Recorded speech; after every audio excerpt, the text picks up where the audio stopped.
রহস্য উপন্যাসের চতুর্থ পর্ব, যার লেখক ডক্টর নিহার রঞ্জন গুপ্ত, যিনি জন্মগ্রহণ করেছিলেন 1911 সালের 6 জুন এবং তার মহাপ্রয়াণ ঘটে 1986 সালের 20 ফেব্রুয়ারি।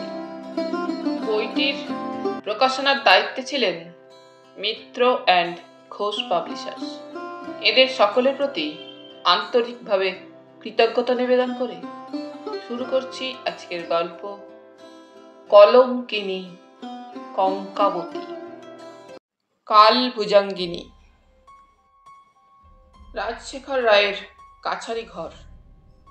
ঘরের ঝাড়বাতি ও দেওয়ালগিরিতে আলোর ব্যবস্থা আছে। উৎসবে, কর্মে বা প্রয়োজনে ঝাড়বাতি জ্বালানো হয়। অন্য সময় সারা রাত ধরে দেয়ালগিরিই জ্বলে। ঘরের মধ্যে প্রবেশ করে রাজশেখর নিজেই দেওয়ালগিরির শিখাটা একটু উস্কে দিলেন, কিন্তু তাতেও ঘরের অনুপাতে আলো কিন্তু পর্যাপ্ত না হয় সমস্ত ঘরখানির মধ্যে একটা আলো ছায়ার যেন থমথমে ভাব দেখা যায়। প্রথমত, সূর্যকান্ত যতই ধূর্ত হোক না কেন, সে জানত না রাজশেখর রায় তার চাইতে অনেক ধূর্ত ও কৌশলী।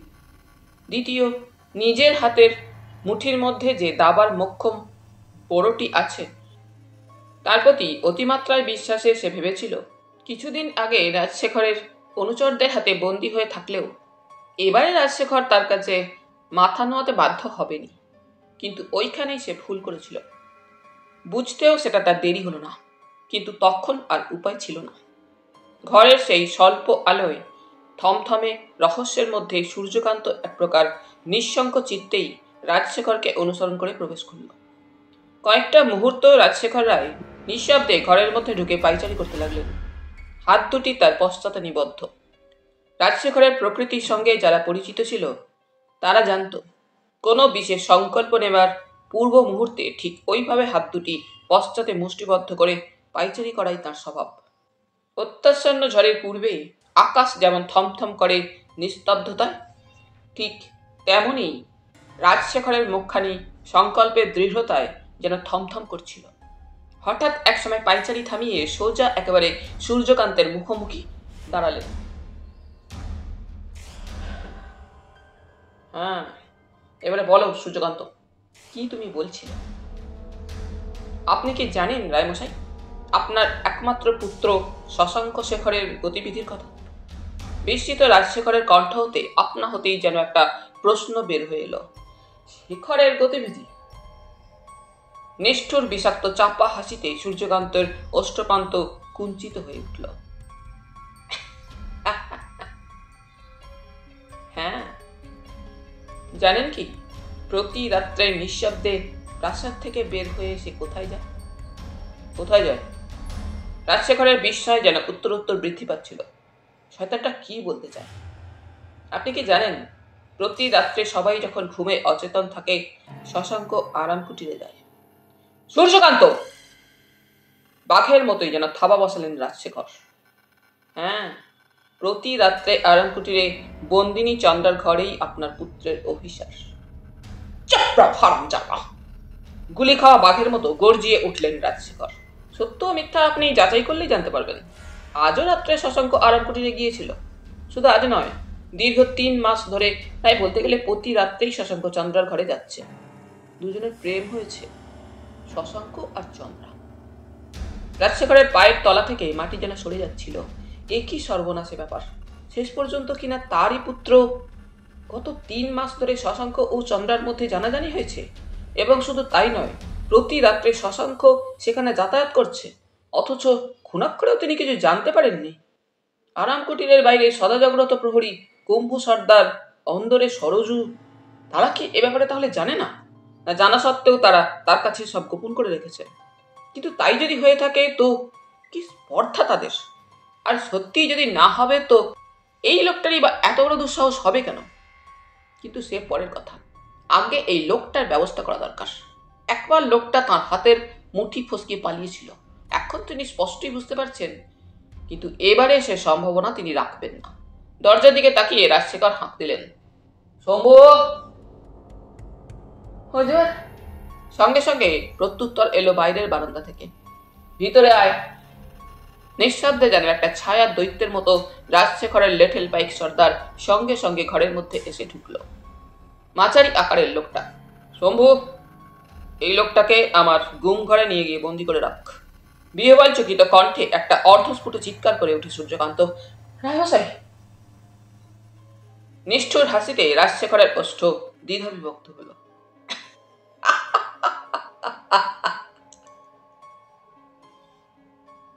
কঠিন চাপা কণ্ঠে তিনি বললেন, হ্যাঁ সূর্যকান্ত, রায়েদের গুম ঘরেই তোমাকে যেতে হবে। একবার তুমি আমার অনুচরদের চোখে ধুলো দিয়ে নীলকুঠি থেকে পালিয়েছিলে, কিন্তু বাঘের গুহা থেকে বারবার অক্ষত ফিরে যাওয়া যায় না সূর্যকান্ত। তাছাড়া অনেক কথাই দেখছি তুমি জেনে ফেলেছ, অনেকখানি অনধিকার চর্চা করছো।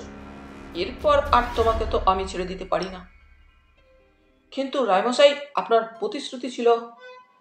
হ্যাঁ, তা ছিল বই কি সূর্যকান্ত, কিন্তু বাপু দুর্ভাগ্য তোমার, তুমি যে রাজশেখর রায়ের ইজ্জতের গায়ে আঁচড় দিয়েছ, এরপর কি আর তোমাকে ছেড়ে দেওয়া যেতে পারে? তাছাড়া বেচা কেনার ব্যবসা যে তোমার, আবার কোথায় বেশি দরে কি বিক্রি করে বসবে, না তার হয় না। শম্ভু!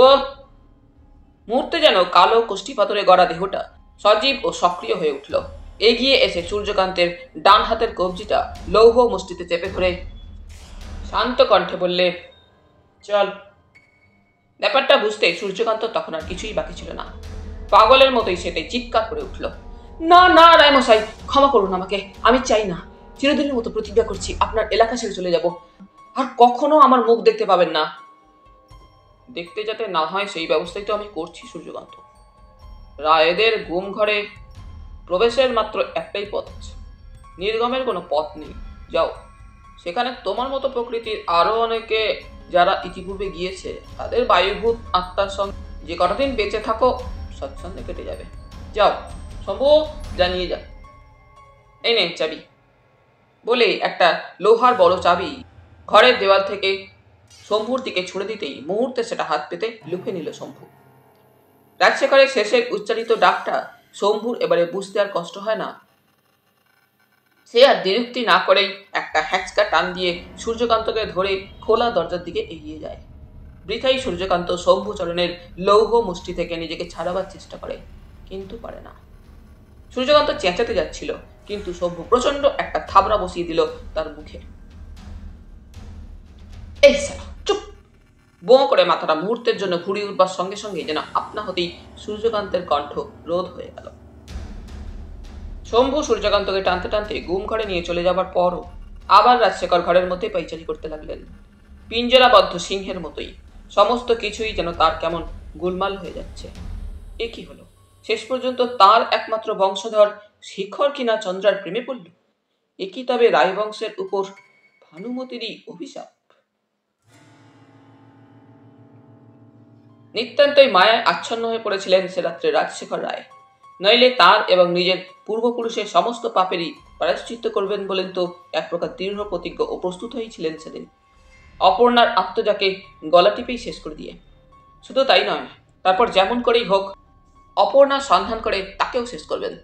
কিন্তু অসহায় ঘুমন্ত সেই শিশুকে গায়ের কাপড় দিয়ে সযত্নে জড়িয়ে বুকের মধ্যে করে শম্ভুচরণ যখন তার সামনে এসে দাঁড়ালো এবং বস্ত্র উন্মোচনের পর নিদ্রিত সেই শিশুর চাঁদের মতো মুখখানির দিকে রাজশেখর যখন তাকালেন, হত্যার দৃঢ় সংকল্পে দুটি উদ্ধত হাত তার যেন আপনা থেকেই গুটিয়ে গেল। সহসা মনের মধ্যে উকি দিয়ে গেল বহুকাল আগেকার ঠিক অমনি একখানে নিষ্পাপ ঢলঢলো কমনীয় মুখ, তার শশাঙ্ক শেখরের। চাঁদের মতো মুখখানি ছিল বলেই আদর করেছিলেন, নাম রেখেছিলেন শশাঙ্ক। জমিদারের আভিজাত্য আত্মাভিমান ও সমস্ত দৃঢ় সংকল্প, এতদিনকার সঞ্চিত আক্রোশ যেন মুহূর্তে চিরন্তন অপত্য স্নেহের তাপে দ্রবীভূত হয়ে গেল। নির্নিমেষ নিষ্পলক দৃষ্টিতে তাকিয়ে রইলেন ঘুমন্ত অসহায় নিষ্পাপ সেই মুখখানির দিকে। পারলেন না তিনি অপত্য স্নেহকে অস্বীকার করতেন। সেদিন মনে হয়েছিল বুঝি অদৃশ্য কি মায়াতেই না জানি তিনি অপর্ণার আত্মজাকে হত্যা করতে পারেননি, কিন্তু আজ মনে হচ্ছে তা নয়। নিষ্ঠুর নিয়তি সেদিন অলক্ষ্যে বুঝি তার উদ্যত হাত দুটিকে পশ্চাৎ দিক থেকে টেনে ধরেছিল। সেই নিষ্ঠুর নিয়তি আজ আবার তার সামনে এসে দাঁড়িয়েছে তার প্রাপ্যটুকু বুঝে নিতে। আজকের এই অবশ্যম্ভাবী ভাঙনের মুখে নিয়তিই তাকে টেনে নিয়ে এসেছে বুঝি। রায়বংশের উশৃঙ্খলতাই ছিল তার শরীরের প্রতি ধমনীতে, প্রতি রক্তকণিকায়। প্রথম যৌবনে তাকে তিনি অস্বীকার করতে পারেননি। পিতামহ রত্নেশ্বর রায়ের রক্তের ঋণ শোধ করেছিলেন তাঁর পিতা শশীশেখর, এবং শশীশেখরের রক্তের ঋণ শোধ করেছিলেন একদা তিনি নিজে, এবং তাঁর ঋণ বুঝি শোধ করতে চলেছে আজ তারই একমাত্র পুত্র শশাঙ্ক শেখর। কুক্ষণে রাজপুতানী নটি লক্ষ্মীবাই পা দিয়েছিলেন রত্নেশ্বর রায়ের বড় সাথের তৈরি আরাম কুটিরে এসে। কক্ষ দেওয়ালে প্রতিবিম্বিত রত্নেশ্বর রায়ের তৈলচিত্রের দিকে তাকালেন রাজশেখর। যদিও পিতামহ রত্নেশ্বর রায়ের বয়স তখন 50-এর ঊর্ধ্বে এবং অত্যন্ত সংযমী ও সচ্চরিত্র লোক ছিলেন তিনি, কিন্তু কি কুক্ষণেই যে নটি লক্ষ্মীবাইকে এনে সেদিন মধ্য যামিনীতে তার বড় সাথের তৈরি আরাম কুটিরে তুলেছিলেন। দীর্ঘদিনের চরিত্র সংযম সব ভেসে গেল সেই নর্তকী নারীর যৌবন মদিরায়। সমস্ত পারিপার্শ্বিককে ভুলে উন্মত্ত হয়ে উঠলেন তিনি এক তুচ্ছ নটিকে নিয়ে। পিতা শশীশেখরের বয়স তখন 32-এর ঊর্ধ্বে হবে না। তারপর আরো অনেক দিনের পর তার নিজের বয়স যখন 18-19 মাত্র, দেহ রক্তে সবে যৌবনের মাদকতা দেখা দিয়েছে। নবীন বয়স, নবীন যৌবন, সেই সময় অকস্মাৎ তার যৌবন স্বপ্নে রঙিন চোখের সামনে জ্বলন্ত পাবক শিখারূপিণী সর্বনাশা নটি লক্ষ্মীবাই কন্যা কিশোরী অপর্ণা এসে দাঁড়িয়েছিল। তিনি নিজেও সেদিন সেই পাবক শিখার প্রতি পতঙ্গের মতোই আড়ষ্ট হয়েছিলেন হিতাহিত জ্ঞান হারিয়ে, কিন্তু পিতা শশীশেখর ছিলেন তাঁর চাইতেও ধূর্ত ও বিবেচক। অদূর এই সমস্ত সম্ভাবনাকে সেদিন তিনি মূল সমেত উৎপাটন করেছেন। তাঁরই ভুলের জালে তার পুত্র যাতে জড়িয়ে না পড়ে, সেজন্য মাত্র 7 দিনের মধ্যে আশেপাশে 10-20 ক্রোশের মধ্যে খুঁজে অপরূপ রূপ লাবণ্যময়ী উদ্ভিন্ন যৌবনা কিশোরী সুরেশ্বরীর সঙ্গে তার বিবাহ দিয়েছিলেন।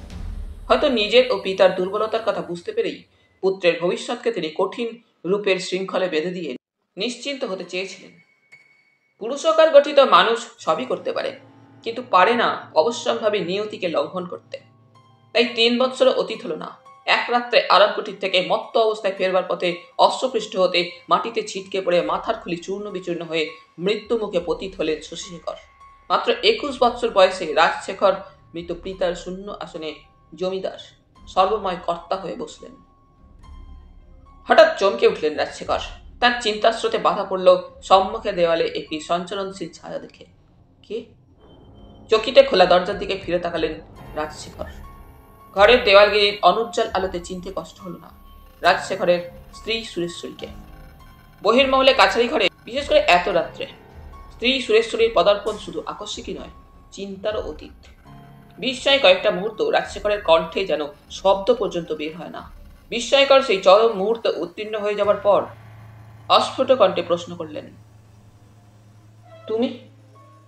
দুপা এগিয়ে এলেন এবারে সুরেশ্বরী এবং অত্যন্ত শান্ত মৃদু কণ্ঠে জবাব দিলেন, হ্যাঁ আমি। মহলের কাছারি ঘরে এত রাত্রে হঠাৎ এভাবে আসবার তোমার কি প্রয়োজন ঘটল? রায়বাড়ির বউ, তোমার যে একটা ইজ্জত, একটা আভিজাত্য আছে। চকিতে সুরেশ্বরীর অষ্টপ্রান্তে ক্ষীণ একটা হাসির বঙ্কিম রেখা জেগেই যেন মুহূর্তে আবার মিলিয়ে গেল। পূর্ববৎ শান্ত কণ্ঠেই কতকটা যেন স্বগতোক্তির মতোই বললেন, রায়বাড়ির বউ, ইজ্জত। হ্যাঁ, তোমার সেটা ভোলা উচিত হয়নি। না, ভুলিনি সে কথা, আর ভুলবও না কোনোদিন। এক্ষুনি আমি চলে যাব। কেবল একটা কথা জিজ্ঞাসা করতে এসেছিলাম। জিজ্ঞাসা যা করবার সে তো অন্তরে গেলেও জিজ্ঞাসা করতে পারতে, তার জন্য এখানে আসবার কি প্রয়োজন ছিল? যাও, ভিতরে যাও, এক্ষুনি আমি আসছি। যা জিজ্ঞাসা করবার ভিতরে গেলেই জিজ্ঞাসা করো। কিন্তু ভিতরে ফিরে যাওয়ার কোনো উৎসাহই দেখালেন না সুরেশ্বরী। যেমন দাঁড়িয়েছিলেন তেমনই দাঁড়িয়ে থেকে প্রশ্ন করলেন, ছাদের উপর দাঁড়িয়েছিলাম, হঠাৎ দেখলাম শম্ভু একটা লোককে টানতে টানতে আঙিনা দিয়ে নিয়ে যাচ্ছে, আর লোকটা প্রতিবাদ জানাচ্ছে। কে লোকটা? কাকে অমন করে টানতে টানতে বাইরের আঙিনা দিয়ে ঘুম ঘোড়ার দিকে নিয়ে গেল শম্ভু? ঘরের বধূ তুমি, রাজনীতির মধ্যে মাথা গলাতে এসো না বড়বউ। কিন্তু অকস্মাৎ প্রত্যুত্তরে আজ বড়বউ সুরেশ্বরীর কণ্ঠস্বর ও জবাব দেওয়ার ভঙ্গিতে যেন চমকে উঠলেন রাজশেখর রায়। না, আজ আর আমি চুপ করে থাকবো না।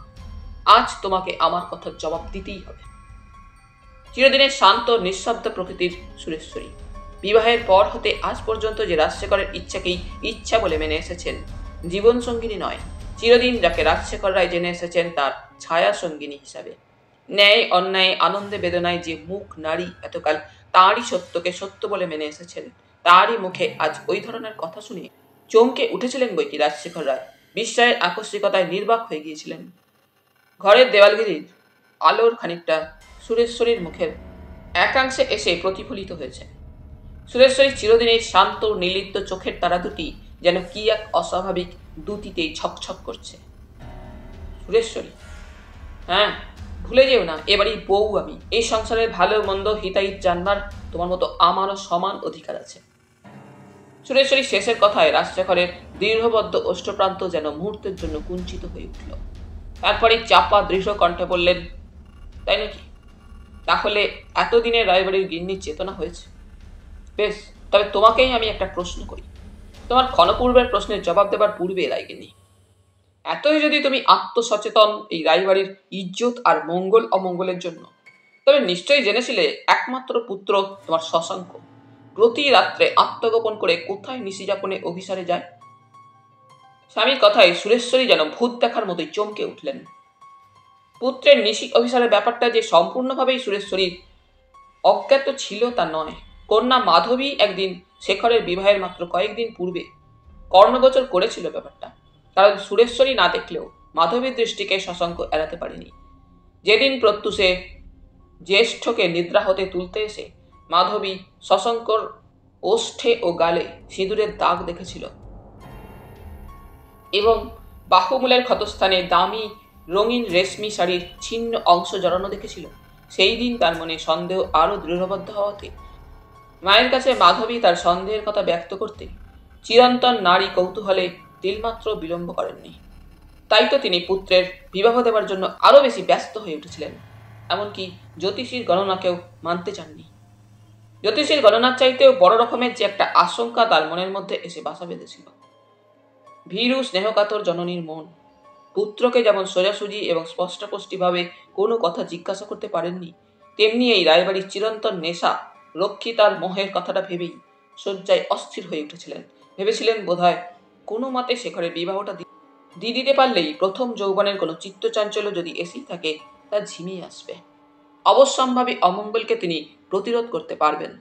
ক্ষুণাক্ষরেও তিনি বুঝতে পারেননি, বা হয়তো বুঝতে চাননি, তার পুত্র শেখরের ধমনীতে শিরায় শিরায় রত্নেশ্বর রায়েরই রক্তধারা প্রবাহিত হয়ে চলেছে। সে রক্তকে অস্বীকার করবার ক্ষমতা শেখরেরও নেই। নিয়তির দুর্লঙ্ঘ বিধানে সেই রক্ত ঋণকেই শোধ করতে শনৈ শনৈ আপনার অজ্ঞাতেই এগিয়ে চলেছিল শেখরও। বুঝতে পারেননি সুরেশ্বরী যে ভানুমতির চোখের জলের অভিশাপে ঋণ শোধ তখনও শেষ হয়নি। তথাপি স্বামীর শেষের কথায় চমকে উঠেছিলেন সুরেশ্বরী। ক্ষুণাক্ষরে কারোর কাছেই তো একথা তিনি প্রকাশ করেননি, তাই নির্বাক বিস্ময়ে বুঝি তাকিয়েছিলেন সুরেশ্বরী স্বামীর মুখের দিকে। কি রায়গিন্নি, জবাব দাও, একেবারে চুপ করে গেলে যে, মুখে কথা নেই কেন? এই গত কয় মাস ধরে এইবারে এখানে আসা অবধি প্রতি নিশিরাত্রে কোথায় যায় তোমার ছেলে? জানি না। জানো না? ব্যাংকের সুর ফুটে ওঠে রাজশেখরের কণ্ঠে। বলেন, জানো না? কিন্তু পুত্রের জননী তুমি, জানবার তো কথা তোমারই। তাছাড়া এই মাত্র উঁচু গলায় রায়বাড়ির গিন্নির দায়িত্ব ও কর্তব্যের দম্ভ করছিলে না তুমি? যদি গিয়েই থাকে কোথাও, রায়বাড়ির ইতিহাসে সেটা তো নতুন নয়। শান্ত কণ্ঠে জবাব দিলেন এবারে সুরেশ্বরী। চাপা গর্জনে প্রত্যুত্তর দিলেন এবারে রাজশেখর রায়। না, নতুন নয় রায়বাড়ির পুরুষদের রাত্রে বাইরে বেরোনোর ব্যাপারটা। কিন্তু ভুলে যাচ্ছ ওই সঙ্গে একটা কথা তুমি রায়গিন্নি। সেই বাইরেটা বরাবর ছিল সেই প্রাসাদেরই চৌহদ্দির মধ্যে জলসা ঘরে। তাই নাকি? সুরেশ্বরীও যেন এবারে খেপে উঠলেন। বললেন, শুধুই কি জলসা ঘর? আরাম কুটিরটা সেটাও কি এই বাড়ির এই চৌহদ্দির মধ্যে? এবারে যেন কয়েকটা মুহূর্ত রাজশেখর রায়ের কণ্ঠেও ভাষা জোটে না। তারপর আবার বলেন, হ্যাঁ, আরাম কুটির। ভুল করেছিলেন রত্নেশ্বর পূর্বপুরুষদের চিরদিনের জলসাঘরের সীমানাটাকে দূরে সেদিন আবার নতুন করে আরাম কুটিরের মধ্যে টেনে নিয়ে গিয়ে। বাইরে দরজার ওঘরে এমন সময় শম্ভুচরণের কণ্ঠস্বর শোনা গেল। হুজুর। দাঁড়াও, আমি আসছি। বের হয়ে গেলেন রাজশেখর। শম্ভুচরণ সসম্ভ্রমে এগিয়ে দিল গুম ঘরের লোহার চাবিটা। চাবিটা হাতে নিয়ে রাজশেখর প্রশ্ন করলেন, সব ঠিক আছে? হ্যাঁ হুজুর। শম্ভুচরণ চলে যাচ্ছিল, তাকে ডাকলেন, শম্ভু। হুজুর, রাঘবকে এ ঘরে একবার পাঠিয়ে দে এক্ষুনি। শম্ভু নিঃশব্দে অলিন্দে ছায়ার মতোই মিলিয়ে গেল। কয়েক মুহূর্ত স্তব্ধ হয়ে কি যেন ভাবলেন রাজশেখর। তারপর আবার ঘরে এসে প্রবেশ করলেন। সুরেশ্বরীর সঙ্গে কথাটা তার তখনও শেষ হয়নি, কিন্তু দেখলেন ঘর শূন্য। ঘরের মধ্যে কোথাও সুরেশ্বরী নেই। যেমন তিনি নিঃশব্দ পদসঞ্চারে ঘরে এসে প্রবেশ করেছিলেন, তেমনি কখন যেন নিঃশব্দে প্রস্থান করেছেন। পায়চারি করছিলেন ঘরের মধ্যে রাজশেখর। চন্দ্রা ও সরজুর ব্যবস্থা যত শীঘ্র সম্ভব তাকে সম্পূর্ণ করতেই হবে। যত শীঘ্র পারেন সরজু ও চন্দ্রাকে আরামকুঠি থেকে সরিয়ে ময়নামতির প্রান্তরে পরিত্যক্ত নীলকুঠিতে স্থানান্তরিত করে তারপর খোঁজ নিতে হবে অপর্ণার। সঙ্গে সঙ্গে মনে পড়ে যায় একখানি মুখ, তারই আত্মজ শশাঙ্কর, রায়বংশের সমস্ত আশা ভবিষ্যৎ, একমাত্র বংশধর। সত্যি কি আশ্চর্য! নিয়তির হস্তে ঘূর্ণায়মান এক চক্রের চক্রপথের মধ্যেই যেন ঘুরছে রায়বংশের সমস্ত পূর্বপুরুষের ভাগ্যফলটা।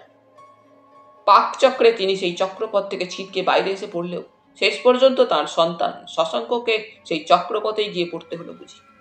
তার মা সুধাময়ী একদিন নাকি আক্ষেপ করে বলেছিলেন, অভিশাপ, এসেই আমার শাশুড়ির চোখের জলের অভিশাপ। এই গল্প শোনা রাজশেখরের তার মায়ের কাছেই। সুধাময়ী ছেলের কাছে গল্প করেছিলেন। শশীশেখরের বধূ সুধাময়ী তখন রায়বাড়ির বধূ রানী, বয়স 16 কি 17 তাঁর। অযোধ্যার নবাবদের দরবারে আমন্ত্রিত হয়ে রত্নেশ্বর গিয়েছিলেন অযোধ্যায়। ফিরে এলেন 8 মাস পরে এক মধ্যরাত্রির অন্ধকারে। অশ্বারূঢ় হয়ে আসছিলেন আগে আগে রত্নেশ্বর রায়, আর পশ্চাতে আসছিল বলিষ্ঠ অসুর সদৃশ 6 কাহারবাহিত একখানা পালকি। লাল সাটিনের কিংখাবে মোড়া ও রেশমি ঝালর দেওয়া হাঙ্গরমুখো পালকি। সেই পালকিকে ঘিরে আসছিল 16 জন বাগদি লেঠেল। সকলের পশ্চাতে ছিল আর একটি অশ্বের উপরে আসীন 29-30 বৎসর বয়স্ক এক সুদর্শন মুসলমান যুবক। মেহেদি রাঙানো দাড়ি, পায়জামা ও চুড়িদার, পাঞ্জাবির উপরে সবুজ সাটিনের কুর্তা, মাথায় চুমকি বসানো সুয়েজ। পালকি ও পশ্চাতের ঘোড়সওয়ার রত্নেশ্বর রায়ের ইঙ্গিতেই সোজা গিয়ে একেবারে আরামকুটিরের দরজা দিয়ে ভিতরে প্রবেশ করল। আনন্দ বিহারের জন্য অনেক অর্থ ব্যয় করে কৃষ্ণসাগরের তীরে প্রাসাদ থেকে কিছু দূরে রত্নেশ্বর রায় আরামকুটিরটা তৈরি করিয়েছিলেন। অযোধ্যা যাত্রার কয়েকদিন পূর্বেই মাত্র আরামকুটিরটির নির্মাণ শেষ হয়েছিল। আরামকুটিরটি তৈরি করবার সময় রত্নেশ্বর তার আদরিণী স্ত্রী ভানুমতিকে মধ্যে মধ্যে বলতেন, কুটির তৈরি হয়ে গেলে দুজনে গিয়ে মধ্যে মধ্যে সেখানে নির্জন অবসর যাপন করবেন। নিজের নয়, তাই ভানুমতির পছন্দ মতোই আরামকুটিরটি রত্নেশ্বর সাজিয়েছিলেন। নবাবের আমন্ত্রণে অযোধ্যায় গিয়েছেন রত্নেশ্বর রায়, তাই এই কয় মাস আরামকুটিরটি তালা দেওয়াই ছিল। রত্নেশ্বরের দীর্ঘদিন অনুপস্থিতির পর পত্র মারফত সংবাদ পেয়ে ভানুমতি অপেক্ষা করছিলেন। সামনে রাখি পূর্ণিমার রাত্রে স্বামী স্ত্রী দুজনে তারা আরামকুটিরে গিয়ে রাত্রিটা কাটাবেন, এবং রত্নেশ্বর এসে পৌঁছবার দিন সকাল থেকেই বারবার তিনি দাসীর মারফত নায়েব কৃষ্ণলালের নিকট থেকে একটা সংবাদ সংগ্রহ করছিলেন, স্বামী তার আর কত দূরে। সন্ধ্যার দিকে সংবাদ পাওয়া গেলেও অবশেষে রত্নেশ্বর কৃষ্ণসাগরে এসে পৌঁছালেন বটে, কিন্তু প্রাসাদে এলেন না। সংবাদ পাওয়া গেলেও তিনি সোজা গিয়ে উঠেছেন আরামকুটিরে, আর সঙ্গে এসেছে সার্টিনের কিংখাবে মোড়া রেশমি ঝালর দেওয়া কাহার বাহিত একটা পালকিও। বিস্ময়ে স্তম্ভিত হয়ে সংবাদটা শুনলেন রত্নেশ্বর স্ত্রী ভানুমতি। প্রাসাদে এলেন রত্নেশ্বর পরের দিন সূর্যোদয়ের পর। তখনও দুটি চক্ষু তার রঙিন নেশায় ঢুলুঢুলু, জড়িত পদবিক্ষেপ। এসেই সোজা একেবারে নিজের শয়নকক্ষে গিয়ে প্রবেশ করলেন। বাড়ি ভর্তি আত্মীয় স্বজন, দাস দাসী সকলেই স্তম্ভিত হয়ে রইল। কারো মুখে একটাও কথা নেই, সবাই যেন বোবা হয়ে গিয়েছে। ভানুমতি গিয়ে স্বামীর ঘরে প্রবেশ করলেন। রত্নেশ্বর শয্যার উপরে গা ঢেলে দিয়ে অর্ধ মুদ্রিত চক্ষে আলবোলার তাম্রকূট সেবন করছিলেন। পদশব্দে চোখ মেলে তাকিয়ে বললেন, এসো ভানুমতি। ফিরতে এত দেরি হলো যে? নবাব সাহেবের আমন্ত্রণ, বুঝই তো, ওদের বৎসরে মাসে দিন। ভানুমতি স্পষ্টপষ্টি সেদিন সব কথা না জিজ্ঞাসা করলেও সপ্তাহকালের মধ্যে তার জানতে কিছুই বাকি রইল না, কারণ তারপর থেকে প্রতি সন্ধ্যায় সেজেগুজে বের হয়ে যেতেন রত্নেশ্বর। তারপর সারাটা রাত্রি আরামকুটিরে কাটিয়ে মত্ত অবস্থায় সকালে প্রাসাদে ফিরে আসতেন। সারা রাত ধরে আরামকুটিরে শোনা যেতে লাগলো ঘুঙুরের বোল আর দরাজ কণ্ঠে গজল গান ও সুরবাহারের ঝঙ্কার। জমিদার গৃহে সর্বত্র শুরু হলো ফিস ফিস কানাকানি। নায়েবের কাছ থেকেই সংবাদ এলো গোপনে ভানুমতির কাছে।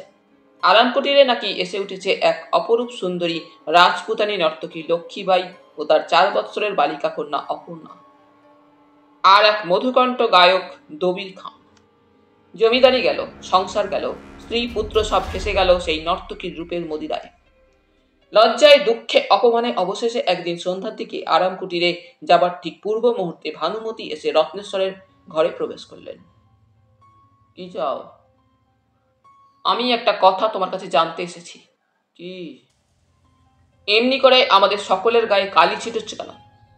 পথ ছাড়ো ভানুমতি, বাজে কথা বলবার এখন আমার সময় নেই।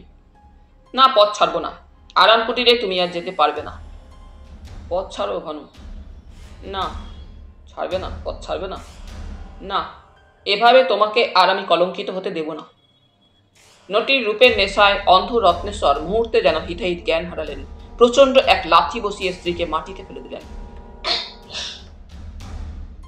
লাথি খেয়ে ছিটকে পড়ে দরজার কপাটে লেগে ভানুমতির কপাল কেটে গিয়ে একটা রক্তের ধারা নেমে এলো। তুমি তুমি আমাকে লাথি মারলে? আর কথা বলতে পারলেন না ভানুমতি। চোখের জলের ধারার সঙ্গে কপালের রক্তের ধারা মিশে গেল। রত্নেশ্বর বের হয়ে গেলেন। রাত্রি তখনও শেষ হয়নি। মখমলের মতো নরম গালিচার উপরে গা ঢেলে দিয়ে বেলোয়ারি সুরার পাত্র হাতে নেশায় ঢুলুঢুলু রত্নেশ্বর দবির খাঁর মুখে দরবারি কানাডা শুনছিলেন। তার পাশেই গা এলি দিয়ে পড়েছিল নর্তকী লক্ষ্মীবাই। যৌবন ঢলো ঢলো দেহখানি যেন তার এক স্তবক পত্রের মতোই মনে হচ্ছিল। লক্ষ্মীবাইয়ের বয়স তখন 26ও উত্তীর্ণ হয়নি। নায়েব কৃষ্ণলাল ছুটতে ছুটতে এসে আরামকুটিরের দরজা নাড়ালেন এবং দাড়ির কোনো বাধা না শুনে সোজা একেবারে সে ঘরে, যে ঘরে রত্নেশ্বর ছিলেন, সেই ঘরে এসে প্রবেশ করলেন। হুজুর, এ কি, তুমি এখানে কেন? সর্বনাশ হয়েছে হুজুর, বৌরানীকে প্রাসাদে কোথাও পাওয়া যাচ্ছে না। যেখানে খুশি সে যাক, যাও, বিরক্ত করো না। দবির খাঁ গান থামিয়ে দিয়েছিলেন সহসা। তাকে লক্ষ্য করে রত্নেশ্বর বলে উঠলেন, তুমি থামলে কেন? গাও। দবির খাঁ একটু ইতস্তত করে আবার গান ধরলেন, কিন্তু সে রাত্রে গান আর জমল না। তার কেন না জানি পাশের ঘরের লক্ষ্মীর 5 বছরের শিশুকন্যা কেঁদে কেঁদে উঠেছিল সে রাত্রে। দায় কিছুতেই তাকে সামলাতে পারছিল না। পরের দিন ভোরবেলা রত্নেশ্বর ফিরে এসে শুনলেন বৌরানী ভানুমতির কোনো সন্ধান পাওয়া যায়নি তখনও। ভানুমতির সন্ধান পাওয়া গেল তার পরের দিন। কৃষ্ণসাগরের জলে তার দেহটা ভেসে উঠেছিল। কিন্তু এতেও শিক্ষা হলো না রত্নেশ্বরের, বরং তারপর থেকে দিবারাত্র তিনি আরামকুটিরেই পড়ে থাকতে লাগলেন। এমনি করেই আরো 8টা বছর কেটে গেল। তারপর অকস্মাৎ একদিন সংবাদ পাওয়া গেল অধিক মদ্যপানের ফলে রত্নেশ্বর রায়ের মৃত্যু ঘটেছে আরামকুটিরেই। পুত্র শশীশেখরের বয়স তখন 40 হবে। তিনি হলেন জমিদার, কিন্তু দুর্ভাগ্য রায় বংশের। 6টা মাসও গেল না, শশীশেখরও গিয়ে ঢুকলেন আরামকুটিরে। রাজশেখর তখন তরুণ যুবা, মাত্র 19 বছর বয়স। সেই সময় একদিন গোপনে আরামকুটিরে গিয়েছিলেন রাজশেখর। সেই দিনই আরামকুটিরে প্রথম ত্রয়োদশী অপর্ণাকে দেখেছিলেন রাজশেখর। হঠাৎ চিন্তায় বাধা পড়ল। ঘরের মধ্যে পদশব্দ শোনা গেল। কে? হুজুর, আমি রাঘব। রাঘব? হ্যাঁ, আপনি আমাকে ডেকেছিলেন? হ্যাঁ, শোন, কথা আছে জরুরি। দরজাটা বন্ধ করে দিয়ে আয়। দরজাটা বন্ধ করে দিয়ে এসে রাঘব প্রভুর সামনে দাঁড়ালো। সুরেশ্বরী কাছারি ঘর থেকে সোজা নিজের শয়নকক্ষে চলে এলেন।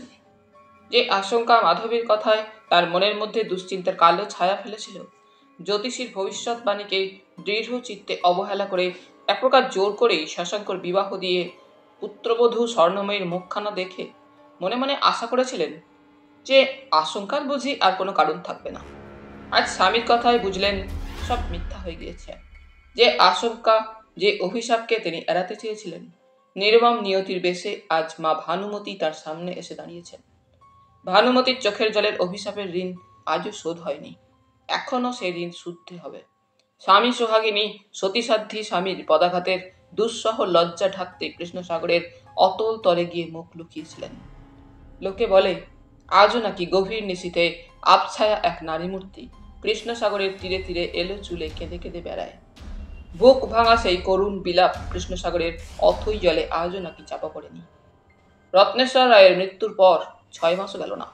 নর্তকী লক্ষ্মীবাইকে হত্যা করে আরাম কুটিরকে চিরতরে ভগ্নস্বাৎ করে মৃত পিতার সমস্ত কলঙ্ক ও লজ্জাকে চিরদিনের মতো মুছে ফেলবার দৃঢ় প্রতিজ্ঞা নিয়ে শশীশেখর এক দ্বিপ্রহরে আরাম কুটিরাভিমুখে যাত্রা করেছিলেন।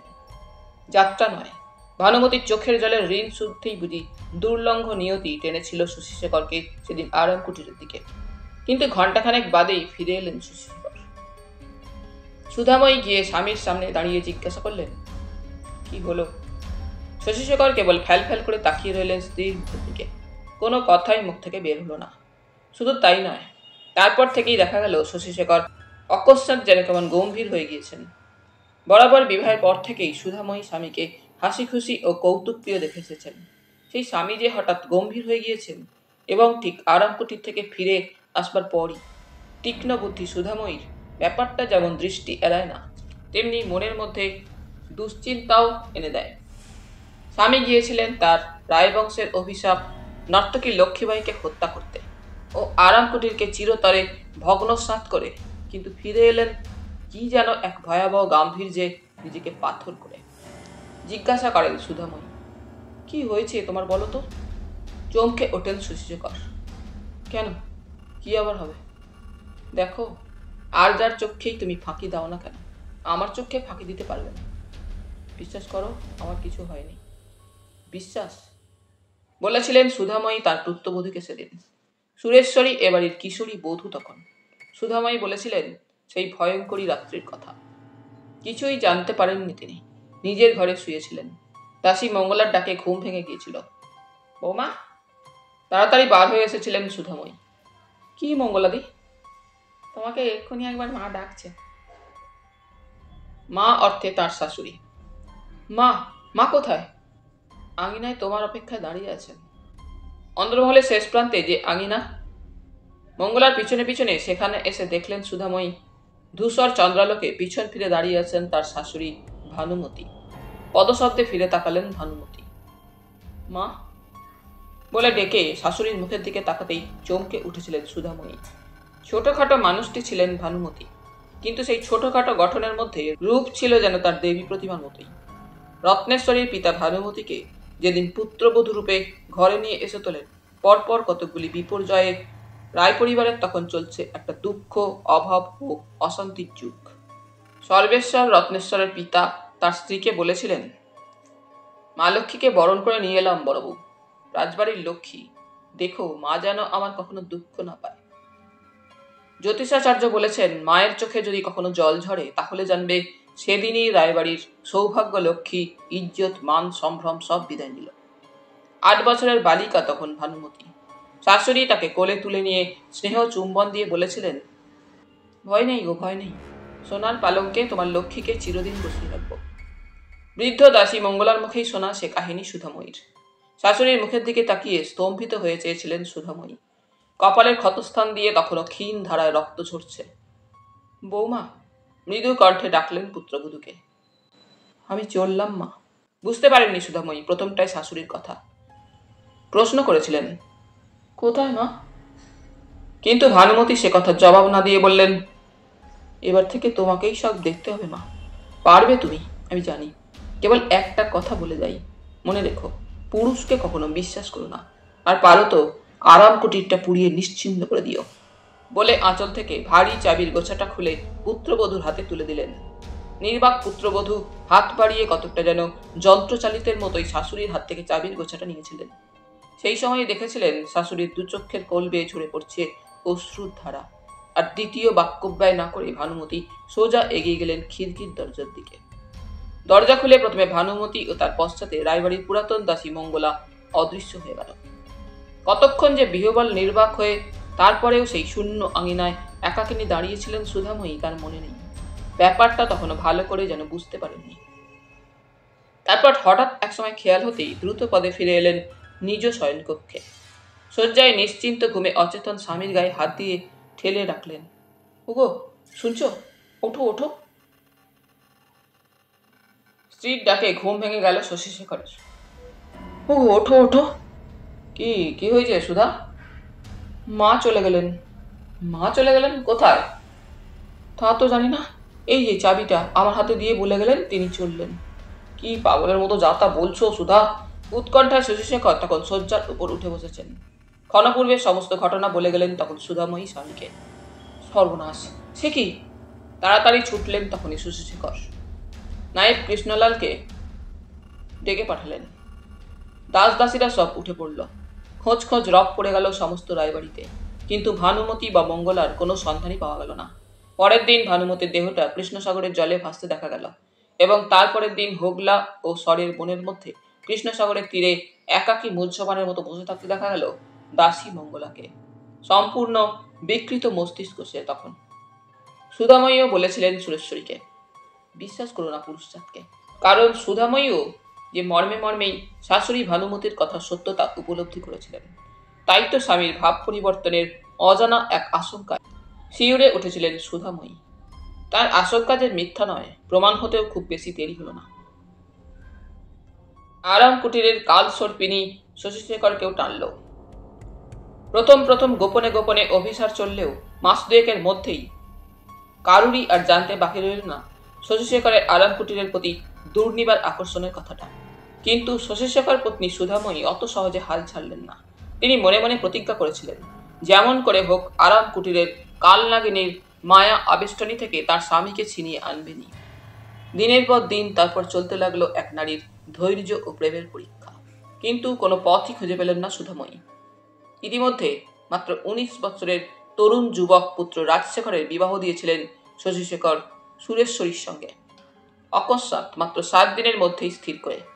সুধাময়ী শুনেছিলেন, পুত্রের অকস্মাৎ ওইভাবে মাত্র 7 দিনের মধ্যে কন্যা নির্বাচন করে বিবাহ দেওয়ার মধ্যেও নাকি ছিল আরাম কুটিরের কাল সর্পিনী। এবং তারই মাস কয়েক বাদে অকস্মাৎ একদিন মদমত্ত অবস্থায় ঘোড়ায় চেপে আরাম কুটির থেকে ফিরবার পথে ঘোড়া থেকে ছিটকে পড়ে মাথার খুলি চৌচির হয়ে ফেটে গিয়ে শশীশেখর মৃত্যু মুখে পতিত হলেন। সংবাদ পেয়ে পাইকরা যখন শশীশেখরের রক্তাক্ত মৃতদেহটা রায়বাড়ির বহির প্রাঙ্গণে বয়ে এনে নামালো, সেই দিকে তাকিয়ে সুধাময়ী যেন পাথর হয়ে গেলেন। আশ্চর্য! এক ফোঁটা জলও সেদিন কেউ তার চোখে দেখেনি। অশ্রুহীন দু চোখের তারা যেন দুখণ্ড অঙ্গারের মতোই ধক ধক করে জ্বলছিল কেবল। কৃষ্ণসাগরের তীরে সকলে যখন শশীশেখরের দাহ কার্য নিয়ে ব্যস্ত, সমস্ত রায়বাড়িটার শোকে নিঝুম হয়ে গিয়েছিল। অবগুণ্ঠনবতী এক নারী নিঃশব্দে রায়বাড়ির খিড়কির দ্বার দিয়ে বের হয়ে গেল। কেউ জানল না, কেউ দেখল না। আরাম কুটিরের দোতলার একটি কক্ষে সুরবাহারে দবির খাঁ বেহাগ আলাপ করছিলেন, আর পাশের ঘরে খোলা জানালা পথে কৃষ্ণসাগরের তীরে প্রজ্বলিত চিতাগ্নি শিখার দিকে তাকিয়ে দাঁড়িয়েছিল নর্তকী লক্ষ্মীবাই মুহ্যমানের মতো। লক্ষ্মীবাই টেরও পেল না কখন এক অবগুণ্ঠনবতী নারী মূর্তি এসে তার পশ্চাতে ঘরের মধ্যে প্রবেশ করল। মুহূর্তের জন্য দাঁড়ালো অবগুণ্ঠনবতী নারী মূর্তি। কোমর থেকে টেনে বের করলো ধারালো একখানি ছোড়া। দৃঢ় মুষ্টিতে সেই ছোড়াটা হাতে ধরে পায়ে পায়ে নিঃশব্দে এগিয়ে আসতে লাগলো লক্ষ্মীবাইয়ের পশ্চাৎ দিক থেকে। তারপর সমস্ত গায়ের শক্তি একত্র করে অবগুণ্ঠনবতী নারী মূর্তি চক্ষের নিমেষে আমূল বসিয়ে দিল ধারালো সেই ছোড়ার ফলাটা লক্ষ্মীবাইয়ের পৃষ্ঠদেশে। আর্ত একটা চিৎকার করে ফিরে দাঁড়াতে গিয়েই টলে পড়ে গেল নর্তকী লক্ষ্মীবাই মাটিতে, রক্তে মেজে ভেসে গেল। পরক্ষণে দ্রুত পদে বের হয়ে গেল অবগুণ্ঠনবতী নারী মূর্তি ঘর থেকে। পাশের ঘরে দবির খাঁ জানতেও পারলেন না। বেহাগের মধ্যে তখন তিনি তন্ময় হয়েই রইলেন। খিড়কির দ্বার পথে প্রাসাদে ফিরে এসে অবগুণ্ঠনবতী নারী মূর্তি যখন আঙ্গিনা পার হয়ে অন্দরে প্রবেশ করে নিজের শয়নকক্ষে এসে প্রবেশ করছিল, হঠাৎ ডান পায়ের গোড়ালির কাছে যেন কিসে দংশন হানল। চমকে চেয়ে দেখল এক কাল সাপ। এঁকে বেঁকে সাপটা তখন ঘরের চৌকাট পার হয়ে চলে যাচ্ছে। অস্ফুট একটা শব্দ করে অবগুণ্ঠনবতী সেই নারী ঘরের মেঝের উপরেই বসে পড়ল। তারপরেই চিৎকার করে ডাকল, বৌমা! সুরেশ্বরী জেগেই ছিলেন। সে ডাক তার কানে পৌঁছাতে দেরি হলো না। ছুটে এলেন তিনি শাশুড়ির ঘরে। হে কি মা, কি হয়েছে? সর্পদংশন করেছে মা। তারপর ঠিক দীর্ঘ 8 বছর পূর্বে ভানুমতি যেমন সুধাময়ীকে ডেকে বলেছিলেন, আমি চললাম মা, ঠিক তেমনি করেই সুধাময়ীও বললেন, আমি চললাম মা। সুরেশ্বরী কেঁদে উঠেছিলেন সে কথা শুনে। সর্প বিষে জর্জরিত সুধাময়ী সর্বাঙ্গ তখন নীল হয়ে গিয়েছে। বললেন, কেঁদো না মা, এ নাও চাবি। আর ভয় নেই, আরাম কুটিরের সর্বনাশীকে আমি চিরদিনের জন্য শেষ করে এসেছি। বোধহয় এইবার মায়ের চোখের জল শুকোবে, তার ঋণ আমি শোধ করেছি। ক্রমে কথা জড়িয়ে এলো সুধাময়ীর, চোখের পাতা বুঝে এলো। দৈবাচার্য নাকি সুধাময়ীর করকোষ্ঠী বিচার করে বলেছিলেন সর্পদংশনে তার মৃত্যু হবে এবং 60 বৎসর বয়সে। কিন্তু সর্পদংশনের মৃত্যু হলো ঠিকই, 60 বৎসর বয়সে নয়, মাত্র 42 বৎসর বয়সে। আলতা সিঁদুর পরিয়ে স্বামীর নির্বাপিত চিতার পাশেই নতুন করে চিতা সাজিয়ে সতীলক্ষ্মী সুধাময়ীর দাহ করা হলো কৃষ্ণসাগরের তীরে পরের দিনে প্রত্যুষে। সবার অলক্ষ্যে সেই দিনই রাত্রে আরামকুটিরের পশ্চাতের উদ্যানে বিরাট বটবৃক্ষের তলায় অশ্রুসজল চক্ষে দবির খা মাটির নিচে শুইয়ে রাখলেন নর্তকী লক্ষ্মীবাইকে। কিন্তু ভানুমতির চোখের জলের ঋণ যে তখনও শোধ হয়নি। সুরেশ্বরী জানতে সেটা খুব বেশি দেরি হলো না। মাস দুয়েক বাদেই শুনতে পেলেন সুরেশ্বরী রায়বাড়ির বহির্মহলের একাংশে চারিদিকে প্রাচীর তুলে নিবিষ্ট একটি অংশ চিহ্নিত হচ্ছে। রাজমিস্ত্রির দল দিবারাত্রি খাটছে। তারপরেই এক নিশিরাত্রে দুখানা পালকি এসে রায়বাড়ির দেউড়ি দিয়ে বহির্মহলে সেই নির্দিষ্ট অংশে প্রবেশ করল। সুরেশ্বরী গোপনে সংবাদ পেলেন রায়বাড়ির সেই নির্দিষ্ট অংশে নাকি এসেছে দুজন নতুন অতিথি, একজন প্রৌঢ় মুসলমান গায়ক ও তার 13 বর্ষীয়া অপরূপ রূপ লাবণ্যবতী ফুল্ল কুসুমবৎ এক কিশোরী নাতনি অপর্ণা। বহুকাল পরে তারপর থেকে আবার রায়বাড়িতে শোনা যেতে লাগলো কখনো বেহাগ, কখনো জয় জয়ন্তী, কখনো কেদারা, কখনো মালকোষ, কখনো মল্লারের সুর ঝঙ্কার। শোনা যেতে লাগলো ঘুঙুরের মিষ্টি রুনু শব্দ। রাজশেখর মেতে উঠলেন সঙ্গীত নিয়ে। সুরেশ্বরী বুঝতে আর কিছু বাকি রইল না। আজকের আশঙ্কার বীজ সেই দিনই রোপিত হয়েছিল রায়বাড়িতে। সবকিছুর পশ্চাতে ছিল দীর্ঘ 8 বছর আগেকার ভানুমতিরই চোখের জলের অভিশাপ। ক্রমে দেখতে দেখতে আরো 4টে বছর গড়িয়ে গেল। ইতিমধ্যে শশাঙ্ক এসেছিল সুরেশ্বরীর বুক জুড়ে কিছুকাল পূর্বে। প্রথম সন্তানটির অকাল মৃত্যুর পর রাজশেখর তার বহির্মহল নিয়েই পড়ে আছেন। সুরেশ্বরী সান্ত্বনা পাওয়ার চেষ্টা করলেন তার আত্মজকে নিয়ে। ছেলেকে আদর করেন, চোখে কাজল টেনে কপালে চন্দন দিয়ে মনের মতো করে সাজান। এসে রাত্রে সঙ্গীতের সুরঝঙ্কারে যখন ঘুম ভেঙে যায়, শিশুপুত্রকে বুকের মধ্যে আঁকড়ে ধরে চোখের জলে ভীরু জননীর কামনা দেবতার চরণে পৌঁছে দেন। মনে মনে গৃহদেবতার চরণের স্নেহ ভীরু মাতৃহৃদয়ের অশ্রু মিনতি জানান, ঠাকুর শেখর যেন আমার অমনি না হয়। শশাঙ্ক শেখর, শেখর তার বড় আদরের একটিমাত্রই আশা। নিবিড় স্নেহে পুত্রকে নিজের আশা আকাঙ্ক্ষা দিয়ে মানুষ করতে লাগলেন। পুত্র শেখরও যেন মা অন্তপ্রাণ। ছায়ার মতোই মায়ের সঙ্গে সঙ্গে ঘোরে। মাই তার ধ্যান, জ্ঞান, ভাবনা, চিন্তা, আশা, আকাঙ্ক্ষা সবকিছু। সেই শেখরের মাথার উপর নেমে এসেছে আজ কালো ছায়া, কাল নাগিনীর অভিশাপ। কতদিনের কত টুকরো টুকরো আশা আকাঙ্ক্ষার কথাই না মনে পড়ছে আজ সুরেশ্বরীর। ছেলেকে মানুষের মতো মানুষ করে তুলবেন, মায়ের দুঃখ সে ঘোচাবে। শশাঙ্ক যখন 3 বছরের, কোলে দীর্ঘদিন পরে এলো মাধবী। তারই 2 বছর পরে স্বামীর মতের বিরুদ্ধেই এক প্রকার জোর করে ছেলেকে দূরে কলকাতায় শিক্ষার জন্য পাঠিয়ে দিলেন সুরেশ্বরী। সব ব্যবস্থাই করেছিলেন তিনি, কিন্তু নির্মম ভাগ্যে সবই তার বুঝি বিপরীত হলো। হঠাৎ এমন সময় মনে পড়ল স্বর্ণময়ীর কথা। হ্যাঁ, কালই তিনি স্বর্ণময়ীকে পিত্রালয় থেকে নিয়ে আসবেন। কথাটা মনে হওয়ার সঙ্গে সঙ্গেই তিনি পুত্রের ঘরের দিকে চললেন। পূবের আকাশে তখনো প্রথম আলোর ছোঁয়া লেগেছিল কি লাগেনি। শশাঙ্কের চোখে তখনো ঘুম আসেনি। আরাম কুটিরে পিতার আকস্মিক আবির্ভাবের কথাটাই চোখ বুজে শয্যার উপর শুয়ে শুয়ে ভাবছিল। সুরেশ্বরী নিঃশব্দ পায়ে পুত্রের শয্যা শিওরে এসে দাঁড়ালেন। মৃদু কণ্ঠে ডাকলেন, শেখর। চমকে চোখ মেলে তাকালো শশাঙ্ক। তার চিন্তার ডাল ছিন্ন হয়ে গেল। হে কি মা? আজই তোমাকে একবার নিশ্চিন্দপুর যেতে হবে। মার কণ্ঠস্বরে এমন একটা কিছু ছিল শশাঙ্ককে যা আকর্ষণ না করে পারে না। ক্ষণকাল তাই মায়ের মুখের দিকে তাকিয়ে থেকে বলে, নিশ্চিন্দপুরে? হ্যাঁ, বৌমার জন্য মনটা আমার বড় উতলা হয়েছে। তুমি যাও, গিয়ে তাকে সঙ্গে করে নিয়ে এসো। কিন্তু মা। সুরেশ্বরী এবার পুত্রের কথায় যেন বাধা দিয়েই বলল, ভোর হয়ে এলো, তুমি প্রস্তুত হয়ে নাও। আমি পালকির ব্যবস্থা করছি গিয়ে। ইচ্ছে করলে তুমি ওই পালকিতে চেপেও যেতে পারো, না হয় ঘোড়া চেপেও যেতে পারো। আদেশের মতোই কথাটা জানিয়ে দিয়ে দ্বিতীয় আর বাক্য ব্যয় পর্যন্ত না করে ধীর মন্থর পদে সুরেশ্বরী আবার ঘর থেকে বের হয়ে গেলেন। ছোটবেলা থেকেই শশাঙ্ক দেখে আসছে সাধারণত স্বল্প বক্তা মা তার কাউকে কখনো বড় একটা আদেশ করেন না, কিন্তু আদেশ যখন করেন তাকে লঙ্ঘন করবার সাধ্য এ বাড়িতে কারোরই বোধহয় নেই। শশাঙ্কর তো নেই, তাই শশাঙ্ককে উঠে প্রস্তুত হতেই হলো।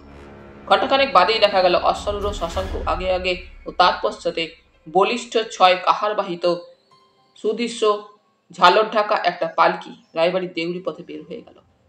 পুত্রকে যাত্রা করিয়ে দিয়ে সুরেশ্বরী এসে ঠাকুর ঘরে প্রবেশ করলেন। শশাঙ্কর যাত্রার কিছু পরেই দেখা গেল কাছারি ঘর থেকে রাঘব বের হয়ে শম্ভুচরণের ঘরের দিকে গেল। তারপর আরও ঘণ্টাখানেক বাদে শম্ভুচরণ একটা লাঠি হাতে রায়বাড়ি থেকে বের হয়ে এলো। সমস্ত রাত্রি অনিদ্রার পর স্নান সমাপনান্তে রাজশেখর যখন তার শয়ন ঘরে জলযোগে বসেছেন, একজন দাসী এসে সংবাদ দিল, জামাইবাবু এসেছেন দিদিমণিকে নিয়ে যেতে। মনে পড়ল রাজশেখরের ওই দিনই মাধবীর শ্বশুরালয়ে যাবার কথা। জামাই সকালবেলা এসে সন্ধ্যার দিকেই মেয়েকে নিয়ে চলে যাবেন পূর্ব হতেই স্থির হয়ে আছে। অনেকদিন হয়ে গেল মাধবী এবারে পিত্রালয়ে এসেছে। কতদিন আর তাকে ধরে রাখা যায়? তার নিজের মেয়ে হলেও আজ তো সে পরের বাড়ির বউ। জলযোগ শেষ করে রাজশেখর বহির্বাটিতে চলে গেলেন। জামাই আসা সংবাদ পেয়ে সুরেশ্বরীও ব্যস্ত হয়ে উঠলেন। কিন্তু মাধবী শুনে বললে, বউ না আসা পর্যন্ত সে কেমন করে যাবে? সুরেশ্বরী বললেন, না মা, জামাই যখন এসেছেন তখন তো না যাওয়া ভালো দেখাবে না। তাছাড়া শেখরকে আমি পাঠিয়েছি বউ আনতে। সত্যি মা, দাদা বৌদিকে আনতে গিয়েছে? হ্যাঁ, সন্ধ্যার আগেই হয়তো এসে পড়বে তারা। তাহলে তুমি বলো মা, কালই আমরা যাব। আজ বৌদি আসছে। কিন্তু জামাইকে একটা রাত থাকবার জন্য সুরেশ্বরী অনুরোধ করায় সে বিনীতভাবে বললে, তা হয় না মা, কালই মাধবীকে পৌঁছে দিয়ে আমাকে কর্মস্থলে যেতে হবে। তাছাড়া মা অসুস্থ। মাধবী শাশুড়ির অসুখের কথা শুনে সুরেশ্বরী আর আপত্তি করতে পারলেন না। ঠিক হলো ওই দিনই বিকেলের দিকে মাধবী শ্বশুরালয়ে যাত্রা করবে। রাজশেখর যখন শুনলেন প্রত্যুষে তার সঙ্গে কোনরূপ পরামর্শ না করেই গৃহিণী শশাঙ্ককে শ্বশুরালয়ে নিশ্চিন্তপুর প্রেরণ করেছেন বধূকে নিয়ে আসবার জন্য, মনে মনে খুশি হলেন তিনি। ভাবলেন, যাক, ভালোই হলো। রাতারাতি নির্বিঘ্নে চন্দ্রা ও সরযুকে আরামকুঠি থেকে সরিয়ে সোজা একেবারে ময়নামতির নীলকুঠিতে নিয়ে গিয়ে তোলা যাবে। কিন্তু নিষ্ঠুর নিয়তি বোধহয় তখন অলক্ষ্যে বসে হাসছিলেন। ব্যাপারটা যেন একেবারেই কারো সন্দেহমাত্র উল্লেখ না করতে পারে, তাই রাজশেখর পূর্ব হতেই সাবধানতা অবলম্বন করে শম্ভুচরণকে 2 ক্রোশ দূরবর্তী মহাদেবপুরের কাছারি বাড়িতে প্রেরণ করেছিলেন। সেখানে যে পালকি ও 6 জন কাহার আছে, তাহাদের দিয়ে পালকিতে তিনি রাঘবকে সঙ্গে নিয়ে চন্দ্রা ও সরযুকে নীলকুঠিতে প্রেরণ করবেন স্থির করে সদর নায়েবের কাছে জরুরি সংবাদ পাঠিয়েছিলেন। দ্বিপ্রহরের দিকে শম্ভুচরণ এসে সংবাদ দিল, সদর নায়েব কালীবাবু মায়ের অসুস্থতার সংবাদ পেয়ে তার আগের দিনই পালকি নিয়ে মমিনপুর চলে গিয়েছেন। আগামীকাল ফেরবার কথা আছে। তা সত্ত্বেও শম্ভুচরণ জমিদারের আদেশ জানিয়ে দিয়ে এসেছিল কাছারিতে। কালীবাবু ফেরবার সঙ্গে সঙ্গেই যেন কৃষ্ণসাগরে পালকি পাঠিয়ে দেওয়া হয় রাত্রে। শম্ভু আনিত সংবাদটা পেয়ে রাজশেখর কিন্তু চিন্তিত হয়ে উঠলেন। এদিকে বাড়ির 2টি পালকির একটি পালকি শশাঙ্ক বধূকে আনবার জন্য সঙ্গে নিয়ে গিয়েছে। অন্যটিতে মাধবী আজ শ্বশুরালয়ে যাত্রা করবে। অগত্যা মমিনপুর থেকে কালীবাবু বা নিশ্চিন্তপুর থেকে শশাঙ্ক প্রত্যাবর্তন পর্যন্ত অপেক্ষা করা ছাড়া গত্যন্তর নেই। শেষ পর্যন্ত রাজশেখর শশাঙ্কর প্রত্যাবর্তনের জন্যই অপেক্ষা করতে লাগলেন এবং সেই সমস্ত আয়োজনে তিনি গোপনে স্থির করে রাখলেন।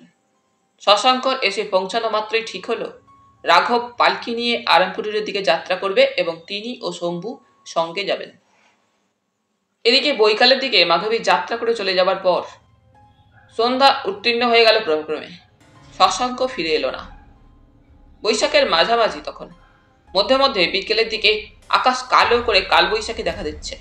সেদিনও সন্ধ্যার পরেই নিশ্চিন্তপুরের আকাশে কালো মেঘ ছেয়ে গিয়েছিল। আর ঠিক সেই কারণেই সেদিন নির্দিষ্ট সময়ে নিশ্চিন্তপুর থেকে ফিরে আসবার ইচ্ছা থাকা সত্ত্বেও যাত্রা করতে পারল না শশাঙ্ক শেখর তার বধূকে নিয়ে। তারপর রাত 8টা নাগাদ যখন আকাশ পরিষ্কার হয়ে চাঁদ দেখা দিল, শশাঙ্ক বললে সেই রাত্রেই সে যাত্রা করবে। নিশানাথ ও বসুধারা যথেষ্ট বাধা দিলেন, কিন্তু শশাঙ্ক কারো কথাই শুনল না। সে বললে তাকে যেতেই হবে। কি করেন নিশানাথ? অগত্যা যাত্রার আয়োজন তাড়াতাড়ি করে দিলেন। স্বর্ণময়ীকে সঙ্গে নিয়ে যাত্রা করল শশাঙ্ক। রাত্রি প্রায় 2য় প্রহরে স্বর্ণময়ী এসে শ্বশুরালয়ে পৌঁছাল। বধূর আসবার সারা পেয়ে সুরেশ্বরী তাড়াতাড়ি নিচে নেমে এলেন। পালকি থেকে নেমে শাশুড়ির পায়ে প্রণাম করতেই দু হাতে বধূকে বুকের মধ্যে টেনে নিয়ে স্নেহ সজল চক্ষে সুরেশ্বরী বললেন, এসো মা, আমার ঘরের লক্ষ্মী, এসো। উপরে যেতে যেতে বধূ প্রশ্ন করে, মাধুকে দেখছি না, সে কোথায় মা?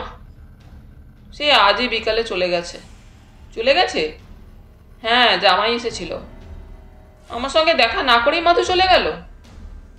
তোমরা আসবে আসবে করে সে বিকেল 5টা পর্যন্ত তোমাদের জন্য অপেক্ষা করেছিল মা।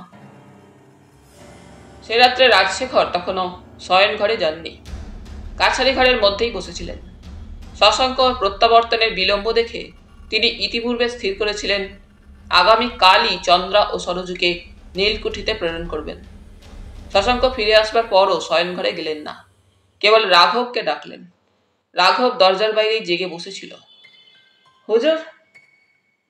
উপরে যা, শেখরের উপর নজর রাখবি।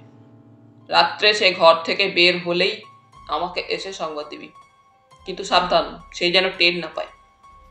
নিঃশব্দে মার্জারের মতোই ঘর থেকে বের হয়ে রাঘব অলিন্দের অন্ধকারে অদৃশ্য হয়ে গেল। আর শশাঙ্ক?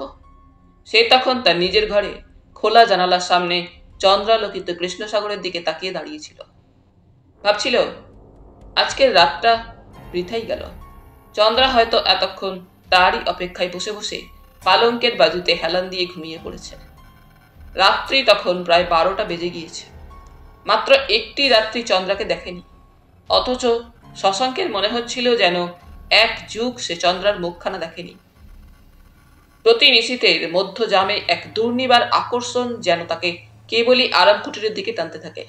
আজও তাকে টানছিল, তার সমস্ত বোধ শক্তিকে যেন শিথিল করে দিচ্ছিল। রাত্রির অন্ধকারে বিশ্ব চরাচর ঢেকে গেলেই চুম্বকের মতো একটা আকর্ষণ যেন কেবলই সামনের দিকে তাকে ঠেলতে থাকে। আজও তেমনি ঠেলছিল। শয়নঘরের খোলা জানালাটার সামনে দাঁড়িয়ে সেই আকর্ষণের সঙ্গেই যুদ্ধ করছিল শশাঙ্ক। বাইরে থেকে এসে জামা কাপড় ছাড়বার কথাও যেন তার মনে ছিল না। পথশ্রমের ক্লান্তিও বুঝি সে ভুলে গিয়েছিল। চন্দ্রা হয়তো কত ভাবছে, কে জানে। কাল রাত্রে আসবার সময় বলে এসেছিল আজও রোজকার মতোই রাত্রে সে যাবে, কিন্তু মা সব গোলমাল করে দিলেন। কে জানে, হয়তো সে এখনো তারই অপেক্ষায় জাগরণেই নিশি কাটাচ্ছে। চন্দ্রা, তার চন্দ্রা। না, আর এমনি করে দূরে থাকা যায় না। এক গোপন অভিসার রাতের পর রাত সত্যি দুঃসহ হয়ে উঠছে। চন্দ্রাকে নিয়ে সে কলকাতাতেই চলে যাবে। সেখানে নিশ্চিন্তে আরামে দুজনে বাঁধবে সুখের নীড়। সেখানে প্রতিটি মুহূর্তে তাদের শঙ্কা ও ভয় থাকবে না। প্রতি রাত্রে এমনি করে চোরের মতো পালিয়ে গিয়ে চন্দ্রার সঙ্গে মিলিত হতে হবে না। সেখানে রাজশেখর নেই, কুম্ভ সর্দারের সদা সতর্ক প্রহরা নেই, সরজুর খবরদারি নেই। হ্যাঁ, সে যাবে, আর দেরি নয়। আগামীকালই রাত্রে সে চন্দ্রাকে নিয়ে কৃষ্ণসাগর ছেড়ে চলে যাবে। রাতারাতি ঘোড়ায় চেপে যদি সে মমিনপুর পৌঁছাতে পারে, সেখান থেকে ভোরের ট্রেনে চাপলে সন্ধ্যা নাগাদ সে কলকাতায় পৌঁছতে পারবে। স্থলপথেই সে যাবে, জলপথে সে যাবে না। নানা হাঙ্গামা।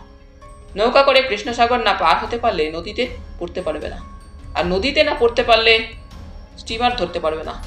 অবশ্য স্টিমারে যেতে পারলে আরও ঘন্টা 3 আগে সে রাধাগঞ্জে পৌঁছে ট্রেন ধরতে পারত। আর যখন উপায় নেই, তখন সোজা এখান থেকে ঘোড়ায় চেপে মমিনপুর গিয়ে ট্রেন ধরতে হবে। তারপর কলকাতায় একবার পৌঁছতে পারলে। চিন্তার স্রোতে বাধা পড়ল।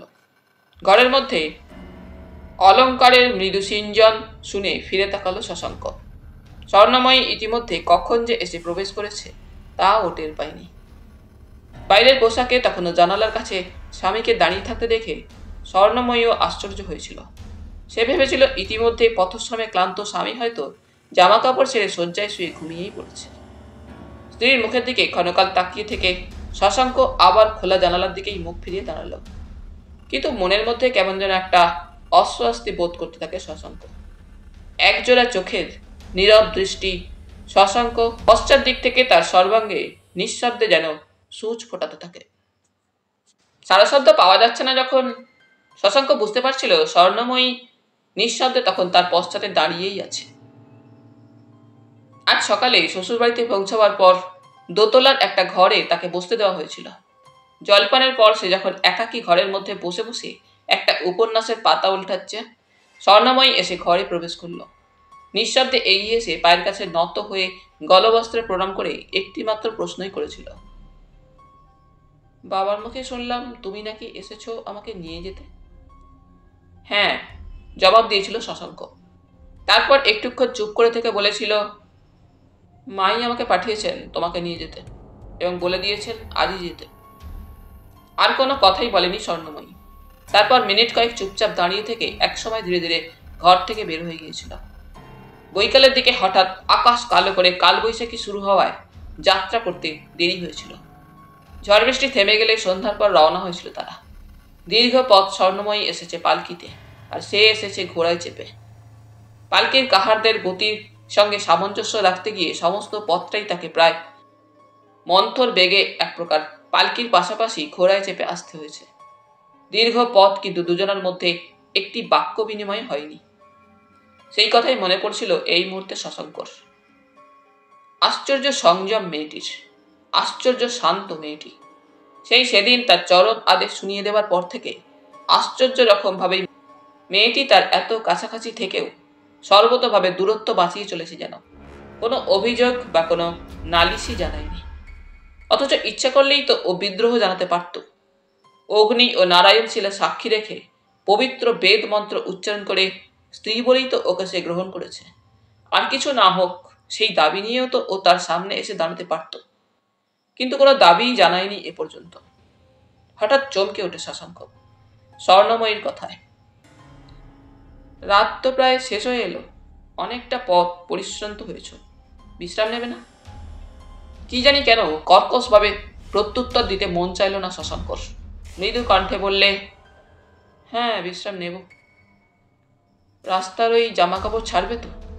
হ্যাঁ দেবো, জামা কাপড় দাও। বস্ত্র পরিবর্তন করে চোখে মুখে জল দিয়ে শশাঙ্ক শয্যায় গিয়ে গা এলিয়ে দিল। সত্যি পথশ্রমের ক্লান্তিতে দু চোখের পাতা যেন বুঝে আসছিল, কিন্তু চোখের পাতা বুঝে আসলেও ঘুম আসে না শশাঙ্কর চোখে। আবার সে চোখ মেলল পাশ ফিরে। ঘরের দেওয়ালগিরির শিখাটা কমিয়ে দিয়ে পালঙ্কের কিছু দূরে পাথরের ঠান্ডা মেঝেতেই একটা মাদুর বিছিয়ে স্বর্ণময়ী শুয়ে পড়েছে। একটা বালিশ পর্যন্ত মাথায় দেওয়ার জন্য নেয়নি। বাহাতটা ভাঁজ করে হাতের উপরেই মাথা রেখে শুয়েছে। দেওয়ালগিরির বাতির শিখাটি কমিয়ে দিলেও সামান্য যে আলোটুকু ঘরের মধ্যে ছিল তাতেই স্পষ্ট দেখতে পাচ্ছিল শশাঙ্ক স্বর্ণকে। নিটল বাহুর উপাদানে মাথাটি নষ্ট, রাশিকৃত কুঞ্চিত কালো কেশ খোপা ভেঙে বাহুর উপরে এলিয়ে পড়েছে। হাতের সোনার চুড়িগুলো সামান্য সেই আলোতেও চিকচিক করছে। নির্নিমেষে চেয়ে চেয়ে সেই দিকে দেখতে লাগলো শশাঙ্ক। স্পষ্ট দেখা যাচ্ছে মুখখানি, মুদ্রিত দুটি চক্ষু, ঘুমন্ত পদ্মের মতোই যেন মনে হয় মুখখানি। দেওয়ালগিরির মৃদু আলোয় আলতো একটা স্পর্শ যেন এসে পড়ছে মুদ্রিত চক্ষু ঘুমন্ত স্বর্ণর মুখখানির উপরে। এই প্রথম শশাঙ্ক স্বর্ণর মুখখানি দেখল বুঝি। বিবাহের সময় লাজ বস্ত্রের মধ্যে শুভদৃষ্টির সময়ও তাকায়নি শশাঙ্ক ওই মুখখানির দিকে। নিদারুণ বৃতৃষ্ণায় চোখ বুঝেই ছিল ওই তার বিবাহিতা স্ত্রী, তার অর্ধাঙ্গিনী। সে বিবাহিত, ইচ্ছায় হোক অনিচ্ছায় হোক অদূরে শায়িত নিশ্চিন্ত নিদ্রায় আচ্ছন্ন মেয়েটি অবিচ্ছেদ্যভাবেই তার জীবনের সঙ্গে জড়িয়ে গিয়েছে। আর অস্বীকার করবার উপায় নেই। সে যতই অস্বীকার করুক না কেন, সমাজ বলবে ওই তার স্ত্রী। একান্ত অনিচ্ছার সঙ্গেও সে মন্ত্রোচ্চারণ করে অগ্নি ও নারায়ণ শিলার সামনে সহধর্মিনীর স্বীকৃতি দিয়েছে ওই মেয়েটিকে। কিন্তু কাল এই সময় ওকে ছেড়ে এ জীবনের মতোই দূরে চলে যাবে। আর হয়তো এ জীবনে কোনোদিন ওর সঙ্গে দেখাই হবে না। তথাপি তারই স্মৃতি নিয়ে বাকি জীবনটা ওকে এই সংসারে তারই স্ত্রী পরিচয়ে কাটাতে হবে। কিন্তু কেন? সেই যখন অস্বীকার করতে পারল, ওই বা কেন অস্বীকার করতে পারবে না তাকে? পবিত্র বেদ মন্ত্র, অগ্নি, নারায়ণ, যত কুসংস্কার, অর্থহীন নীতি। মনই যেখানে গ্রহণ করল না, মন্ত্রের দাবিতে সেখানে স্বীকৃতির মূল্য কতটুকু? আহ বেচারি, মিথ্যে সংস্কারের বোঝা বয়ে বেড়াতেই হবে সারাটি জীবন, অথচ মুখ ফুটে কোনোদিন মিথ্যাকে মিথ্যা বলতে পারবে না। ভাবতে ভাবতে বিনিদ্র চক্ষে তাকিয়ে থাকে শশাঙ্ক নিদ্রিতা স্বর্ণময়ীর মুখের দিকে। সে রাতে ঘুম ছিল না রাজশেখর রায়ের দু চোখেও। নিদ্রিত রায়বাড়ির কাছারি ঘরে কেবলই পাইচারি করে বেড়াচ্ছিলেন একাকী। প্রথম যৌবনে রূপের মোহে ক্ষণিক যে ভুল করেছিলেন, আজ বুঝি তারই মাসুল দেবার ডাক পড়েছে তার। হ্যাঁ, নিজের মনেও তার পাপ ছিল বইকি, নইলে কেন সেদিন অপর্ণাকে এনে এই রায়বাড়িতে তুলেছিলেন? দবির খা তো বলেছিলেন অপর্ণাকে নিয়ে তিনি চলে যাবেন, কিন্তু সে প্রস্তাবে স্বীকৃত হতেও তো তিনি পারলেন না। এমনকি পাছে দবির খা সত্যি সত্যিই কোনোদিন অপর্ণাকে নিয়ে চলে যান। তাই তাদের উভয়ের উপরই সর্বদা অত্যন্ত কড়া প্রহরার ব্যবস্থা করেছিলেন। চারিদিক থেকে তাদের উপর প্রহরার কঠিন লৌহ প্রাচীর বসিয়ে বলতে গেলে বন্দিই করেছিলেন। কিন্তু তখনও বুঝতে পারেননি, জোর করে নারীর দেহটাকে বন্দি করলেও তার মনকে বন্দিনী করা যায় না। তাই বোধহয় তার সমস্ত সতর্কতাকে ব্যর্থ করে দিয়ে তারই তৈরি লৌহ বাসরে শেষ পর্যন্ত প্রবেশ করল কাল নাগিনী। তারই হাতে তৈরি রূপপর্ণীকে ভোগের পূর্ব মুহূর্তে তার গ্রাস থেকে ছিনিয়ে নিয়ে গেল। সেদিন স্ত্রী সুরেশ্বরী ঠিকই বলেছিলেন, তোমার ব্যর্থ পৌরুষের আক্রোশে আজ তুমি হিতাহিত জ্ঞান শূন্য, তুমি আজ অন্ধ। তাই তুমি রঘুবীরের হত্যার নিষ্ঠুরতার মধ্যেও কোনো পাপ দেখতে পাচ্ছ না। তোমার মনের লুকোনো পাপই আজ আক্রোশের রূপ ধরে রঘুবীরকে হত্যা করেছে। সেদিন তিনি স্ত্রীর কথার প্রতিবাদ চিৎকার করে বলেছিলেন, মিথ্যা কথা, মিথ্যা কথা, হ্যাঁ সম্পূর্ণ মিথ্যা। নিজের বুকে হাত রেখে নিজেকে প্রশ্ন করো, তাহলেই দেখবে, বুঝবে তুমি যা বলছি মিথ্যা নয়, সত্য। আজ মনে হচ্ছে হ্যাঁ সত্যিই তাই, সুরেশ্বরী মিথ্যা বলেনি। নইলে আজও তিনি সে অপমানের দুঃসহ জ্বালাকে এই দীর্ঘদিনের মধ্যেও ভুলতে পারলেন না কেন? হঠাৎ এমন সময় কাছারি ঘরের বদ্ধ দরজায় করাঘাত পড়ল। কে? চমকে উঠলেন রাজশেখর রায়। চোখে নিদ্রা ছিল না সে রাত্রে সুরেশ্বরীর। নিভৃতে ঠাকুর ঘরে গৃহদেবতা গোপীবল্লভের মৃন্ময় মূর্তির সামনে চক্ষু মুদে বসেছিলেন। মুদ্রিত চক্ষুর দুটি কলবে অবিরল ধারায় অশ্রু ঝরে পড়ছিল। সতী নারী ভানুমতির চোখের জলের ঋণ শোধ কি আজও হল না? স্বামীর দেওয়া অবহেলা ও অপমানের জ্বালা যে তিনি শশাঙ্ককে বুকের মধ্যে আঁকড়ে ধরেই ভুলতে চেয়েছিলেন। এ বাড়ির বধূদের মতো হতভাগিনী স্বর্ণকেও তবে কি সারাটা জীবন ধরে চোখের জলই মুছতে হবে? না না, যেমন করেই হোক অবশ্যম্ভাবী ওই অভিশাপকে তাকে রোধ করতেই হবে। উঠে পড়লেন চোখের জল মুছতে মুছতে সুরেশ্বরী। ঠাকুর ঘর থেকে বের হয়ে সোজা চলে গেলেন উপরের তলায় পুত্রের শয়নঘরের দিকে। পুত্রের শয়নঘরের বন্ধ দরজার গোড়ায় দাঁড়িয়ে কি যেন ভাবলেন, ক্ষণকাল বুঝি ইতস্তত করলেন। তারপরে মৃদু কণ্ঠে ডাকলেন, বৌমা, বৌমা। চন্দ্রা। সরোজের ডাকে চন্দ্রা চমকে উঠে। নিদ্রাহীন চোখে নিজের ঘরের খোলা জানালাটির সামনে বাইরে নিশ্ছিদ্র অন্ধকারের দিকে দৃষ্টি ফেলে পাষাণ পুত্তলিকার মতোই যেন দাঁড়িয়েছিল চন্দ্রা। রাত শেষ হতে চলল, অথচ শশাঙ্ক এলো না। তবে কি আজ রাত্রে শেখর আর আসবে না? হঠাৎ সরোজের ডাকে ফিরে তাকালো চন্দ্রা। আজ রাতে কি আর ঘুমোবি না? এমনি করেই জেগে থাকবি? ঘুম যে আসছে না সরোজ। সরোজ এবারে এগিয়ে এসে একেবারে চন্দ্রার সামনে দাঁড়ালো। মুহূর্তকাল চন্দ্রার মুখের দিকে তাকিয়ে থেকে বললে, আমার কথা শোন চন্দ্রা। আজ কয়েকদিন থেকেই কেন যেন কেবলই আমার মন বলছে এ ভালো হচ্ছে না। শেখরের সঙ্গে সমস্ত সম্পর্ক তুই ছিন্ন করে দে। সরোজু, বানবিদ্ধা পক্ষিণীর মতোই যেন বেদনার্ত কণ্ঠে চিৎকার করে উঠল চন্দ্রা। তুই বুঝতে পারছিস না চন্দ্রা, এতদিনের পরে কাল হঠাৎ আবার রাজশেখর আরামকুটিতে এসেছে। নিশ্চয়ই তার মনে কোনো রকম সন্দেহ হয়েছে। তবে ভয়ে কাল থেকে বুক আমার কাঁপছে চন্দ্রা। ধুয়াতে মুখ ঢেকে আর্তকণ্ঠে বলে উঠল চন্দ্রা, পারবো না, আমি পারবো না সরোজু তাকে ভুলতে। তার জন্য যদি আমাকে মরতেও হয় তবু ভুলতে পারবো না, পারবো না, আমি ভুলতে পারবো না আমার মনুকে ওস্তাদজি। তার জন্য যদি আমাকে রাজশেখরের হাতে প্রাণ দিতেও হয় তাতেও আমি প্রস্তুত।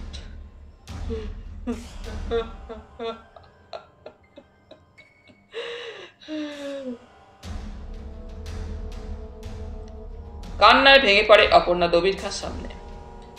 বুড়ো শিবের ভাঙা মন্দিরের পাষাণ চত্বরের উপর উপবিষ্ট বৃদ্ধ দবির খার হাঁটুর উপরে মাথা রেখে কেঁদে ওঠে অপর্ণা। কিন্তু বেটি, ভুলতে পারলেই বুঝি ভালো হতো রে।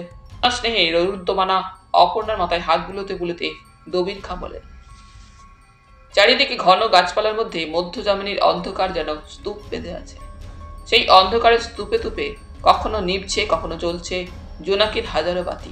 শোন শোন বেটি, আমার কথা শোন। নিশ্চয় করে আমি তোকে বলতে পারি, আর যাই করুক রাজশেখর, তোর মনুকে প্রাণে মারবে না। তাকে তো আমি জানি, এত বড় ভালোবাসার সে অপমান করবে না। না না, ও শয়তান, ও ঘাতককে আর বিশ্বাস নেই। ও সব পারে, সব পারে। কিন্তু বেটি, আমি তো তোর মনুর খোঁজ এখনো পাইনি। পাওনি? না। রাজশেখর রায় এখন কোথায় জানো ওস্তাদজি? হ্যাঁ, সে বোধহয় এখন কাছারি ঘরেই আছে।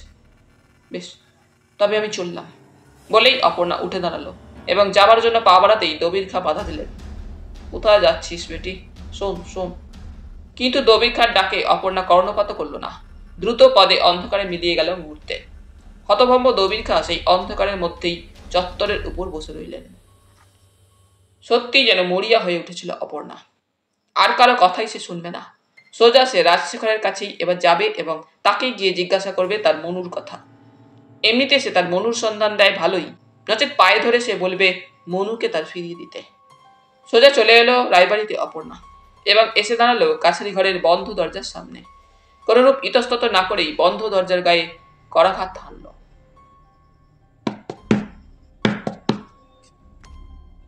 কে? আবার দরজার গায়ে করাঘাত হানল অপর্ণা। পরমুহূর্তেই দরজা খুলল। কোনরূপ দ্বিধামাত্র না করে অপর্ণা ঘরের মধ্যে প্রবেশ করল। অপর্ণার মাথায় দীর্ঘ অবগুণ্ঠন টানা। রাজশেখর প্রথমটায় চিনতেই পারেন না অপর্ণাকে। বিস্ময়ে তার মুখের দিকে তাকিয়ে ঈষৎ পিছিয়ে গিয়ে প্রশ্ন করেন, কে কে তুমি? অবগুণ্ঠনবতী অপর্ণা তখন দরজার কপাট দুটো ভেজিয়ে দিয়ে তার উপরে পৃষ্ঠদেশ স্থাপন করে ঋজু ভঙ্গিমায় দাঁড়িয়েছে। নিঃশব্দে মাথার অবগুণ্ঠন তুলে দিল অপর্ণা। ঘরের মৃদু দেয়ালগিরির আলোকে অবগুণ্ঠিতা সেই মুখের দিকে তাকিয়ে বিস্ময় দুপা যেন নিজের অজ্ঞাতেই পিছিয়ে আসেন রাজশেখর রায়। বিস্ময় চকিত কণ্ঠ হতে তার একটিমাত্র শব্দই উচ্চারিত হয়, অপর্ণা। একই বিস্ময়, একই স্বপ্ন না সত্যি? ক্ষণপূর্বে এই নিশিরাত্রে মস্তিষ্কের সমস্ত চিন্তাজালকে আচ্ছন্ন করে নিদ্রাহরণ করেছে যে নারী, সে যে এমনি অভাবিত রূপে এমনি অকস্মাৎ তার সামনে এসে দাঁড়াবে, এই যে তিনি স্বপ্নেও ভাবতে পারেননি। হ্যাঁ, আমি অপর্ণাই। চিনতে পেরেছেন তাহলে আমাকে? বুঝতে পেরেছেন যে আজও আমি মরিনি? তুমি যে মরনি তার প্রমাণ আগেই আমি পেয়েছিলাম। পেয়েছিলেন? হ্যাঁ। তবে তবে এতদিনে আমাকে হত্যা করেননি কেন? আমার স্বামীকেই যখন হত্যা করলেন। স্বামী? থামো কলিকা, নর্তকী কন্যার আবার স্বামী? গণিকা, তাই না? তাছাড়া আর কি? গণিকার গর্ভজাত কন্যা। তবু তবু সেই গণিকার গর্ভজাত কন্যার লোভেই একদিন আপনি। কথাটা শেষ হলো না অপর্ণার। চিৎকার করে উঠলেন রাজশেখর, অপর্ণা! কি, আমাকে হত্যা করবেন এই তো? মাটিতে পুঁতে ফেলবো? তাই ফেলবেন না হয়, কিন্তু তার আগে শুধু একটা ভিক্ষা দিন। ভিক্ষা? যেন থমকে গিয়েছেন রাজশেখর। হ্যাঁ, আজ আমি আপনার কাছে একটি ভিক্ষাই চাইতে এসেছি। ভিক্ষা? বিস্ময়ের উপর বিস্ময়। অপর্ণা আজ তার সামনে ভিক্ষা প্রার্থনী। হ্যাঁ, ভিক্ষা। আমার মনুকে আপনি ফিরিয়ে দিন। কাকে ফিরিয়ে দেব? আমার একমাত্র সন্তান মনুকে, যাকে আপনি আমার বুক থেকে একদিন দস্যুর মতো ছিনিয়ে এনেছিলেন।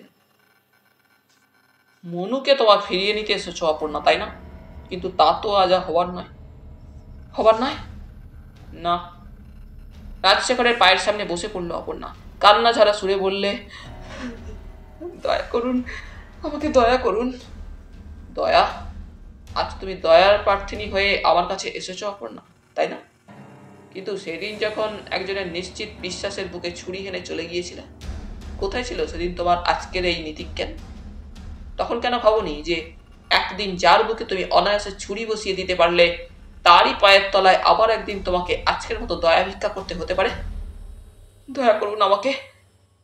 দয়া দয়া যা রাজশেখরের হৃদয়ে নেই অপর্ণা। কিন্তু একদিন তো সত্যিই আপনি আমাকে ভালোবেসেছিলেন। হ্যাঁ, বেসেছিলাম। পৃথিবীতে কেউ বুঝি কাউকে অতখানি ভালোবাসতে পারে না, কিন্তু সে ভালোবাসার চিহ্ন মাত্র নেই আজ রাজশেখরের বুকে। দেবেন না? আপনি আমার মনুকে সত্যি ফিরিয়ে দেবেন না? না না।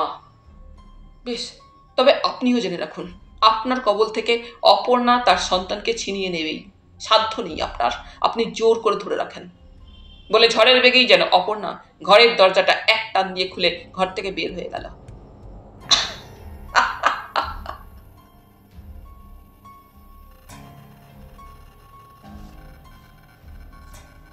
চোখ বুজে শুয়েছিল স্বর্ণময়ী, ঘুমোয়নি। চোখ বুজে শুয়ে শুয়ে নিজের বিচিত্র ভাগ্যের কথাই ভাবছিল। কার অভিশাপে তার বিবাহিত জীবন এমনি বিলম্বিত হয়ে গেল? কেন ভাগ্য তাকে স্বামীর চরণতলে এতটুকু স্থানও দিল না? কেন ব্যর্থ হয়ে গেল এমনি করে তার দেহ ভরা রূপ যৌবন ও মন ভরা ভালোবাসা? গত কয়েকদিন ধরে একটা অস্পষ্ট আশঙ্কা কেবলই তার মনের মধ্যে এসে উকি দিচ্ছিল। তবে কি তার স্বামীর মন জুড়ে অন্য কেউ বসে আছে? তাই কি অভাগিনী সে স্বামীর মনের মধ্যে কোথাও এতটুকু ঠাঁই মেলে না? তার রূপ যৌবন ভালোবাসা ব্যর্থ হয়ে গেল। হঠাৎ এমন সময় বাইরে থেকে শাশুড়ির ডাক শোনা গেল। বৌমা। ডাক শুনেই ত্রস্তে উঠে বসলো স্বর্ণময়ী এবং তাড়াতাড়ি মেঝে থেকে মাদুরটা গুটিয়ে একপাশে রেখে দিয়ে দরজা খুলে দিল। মা, কি হয়েছে মা? শেখর কি ঘুমাচ্ছে? হ্যাঁ মা। আমার ঘরে এসো বৌমা। বিস্মিত স্বর্ণময়ী নিঃশব্দে শাশুড়িকে অনুসরণ করে। নিজের শয়ন ঘরে প্রবেশ করে পালঙ্কের উপর উপবেশন করলেন সুরেশ্বরী। তারপর পুত্রবধূকে সস্নেহে হাত ধরে কাছে বসালেন। কিছুক্ষণ স্তব্ধতার মধ্যে কেটে গেল। বিস্মিত স্বর্ণময়ী শাশুড়ির মুখের দিকে তাকায়। সমস্ত মুখখানা বেপে যেন কি এক অস্বাভাবিক গাম্ভীর্য থমথম করছে। বৌমা। কেন মা? কেন জানি না বৌমা, আমার মনে হচ্ছে রায়বাড়ির উপর একটা বিপদ ঘনিয়ে আসছে। তাই আজ তোমাকে একটা কথা বলতে চাই বৌমা। যতবার এর আগে রায়বাড়ির উপর দুর্যোগ এসেছে, প্রত্যেকবারই বেশি ক্ষতিগ্রস্ত হয়েছে রায়বাড়ির বউরা। স্বর্ণময়ী শাশুড়ির মুখের দিকে তাকায়। ভয় পেও না বৌমা, আমি যতক্ষণ বেঁচে আছি কোনো বিপদই তোমাকে স্পর্শ করতে দেব না। কিন্তু তোমাকেও সেই সঙ্গে সাহসে বুক বেঁধে সোজা হয়ে দাঁড়াতে হবে। মনে রেখো, শেখর আমার সন্তান হলেও তোমার স্বামী। আজ তার ভালো মন্দ শুভাশুভের তার আমার চাইতে তোমারই উপর বেশি। চরমতম দুঃখ বা লজ্জা যদি আসেই, তাকে এড়িয়ে যাবার মধ্যে কোনো গৌরব নেই ভীরুর মতো। অধিকার কেউ কাউকে হাতে তুলে দেয় না মা, নিজের গৌরবে তাকে অর্জন করে নিজেকেই প্রতিষ্ঠিত করতে হয়। এবাড়ির বধূরানী ভানুমতির কথা তুমি জানো কিনা জানি না। তার অধিকারকে তিনি প্রতিষ্ঠা করতে পারেননি বলেই তাকে কৃষ্ণসাগরের অথৈ জলে মুখ লুকোতে হয়েছিল। তা যদি তিনি সেদিন না করতেন, তবে হয়তো এবাড়ির অন্য দুটি বধূকে প্রাণ দিয়ে লজ্জার ঋণ শোধ করতে হতো না। এবারে শুতে যাও মা, এই কথাগুলো বলবার জন্যই তোমাকে ডেকেছিলাম। স্বর্ণময়ী গলায় আঁচল দিয়ে শাশুড়ির চরণে প্রণাম জানাতে জানাতে বললে, আশীর্বাদ করুন মা। গভীর স্নেহে পুত্রবধূর মাথাটা বুকের মধ্যে টেনে নিয়ে সুরেশ্বরী বললেন, স্বামী সোহাগিনী হও মা, স্বামী সোহাগিনী হও। তিমির যামিনী।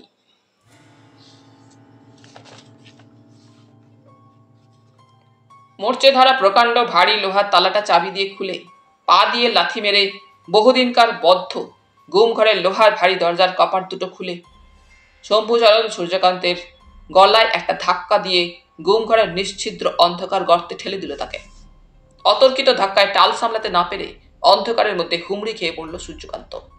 পরক্ষণেই সশব্দে পশ্চাতে লোহার ভারী দরজাটা বন্ধ হয়ে গেল ও শম্ভুচরণের কণ্ঠস্বর শোনা গেল, মর্ষা, এবারে অন্ধকারে পুচে মুখ।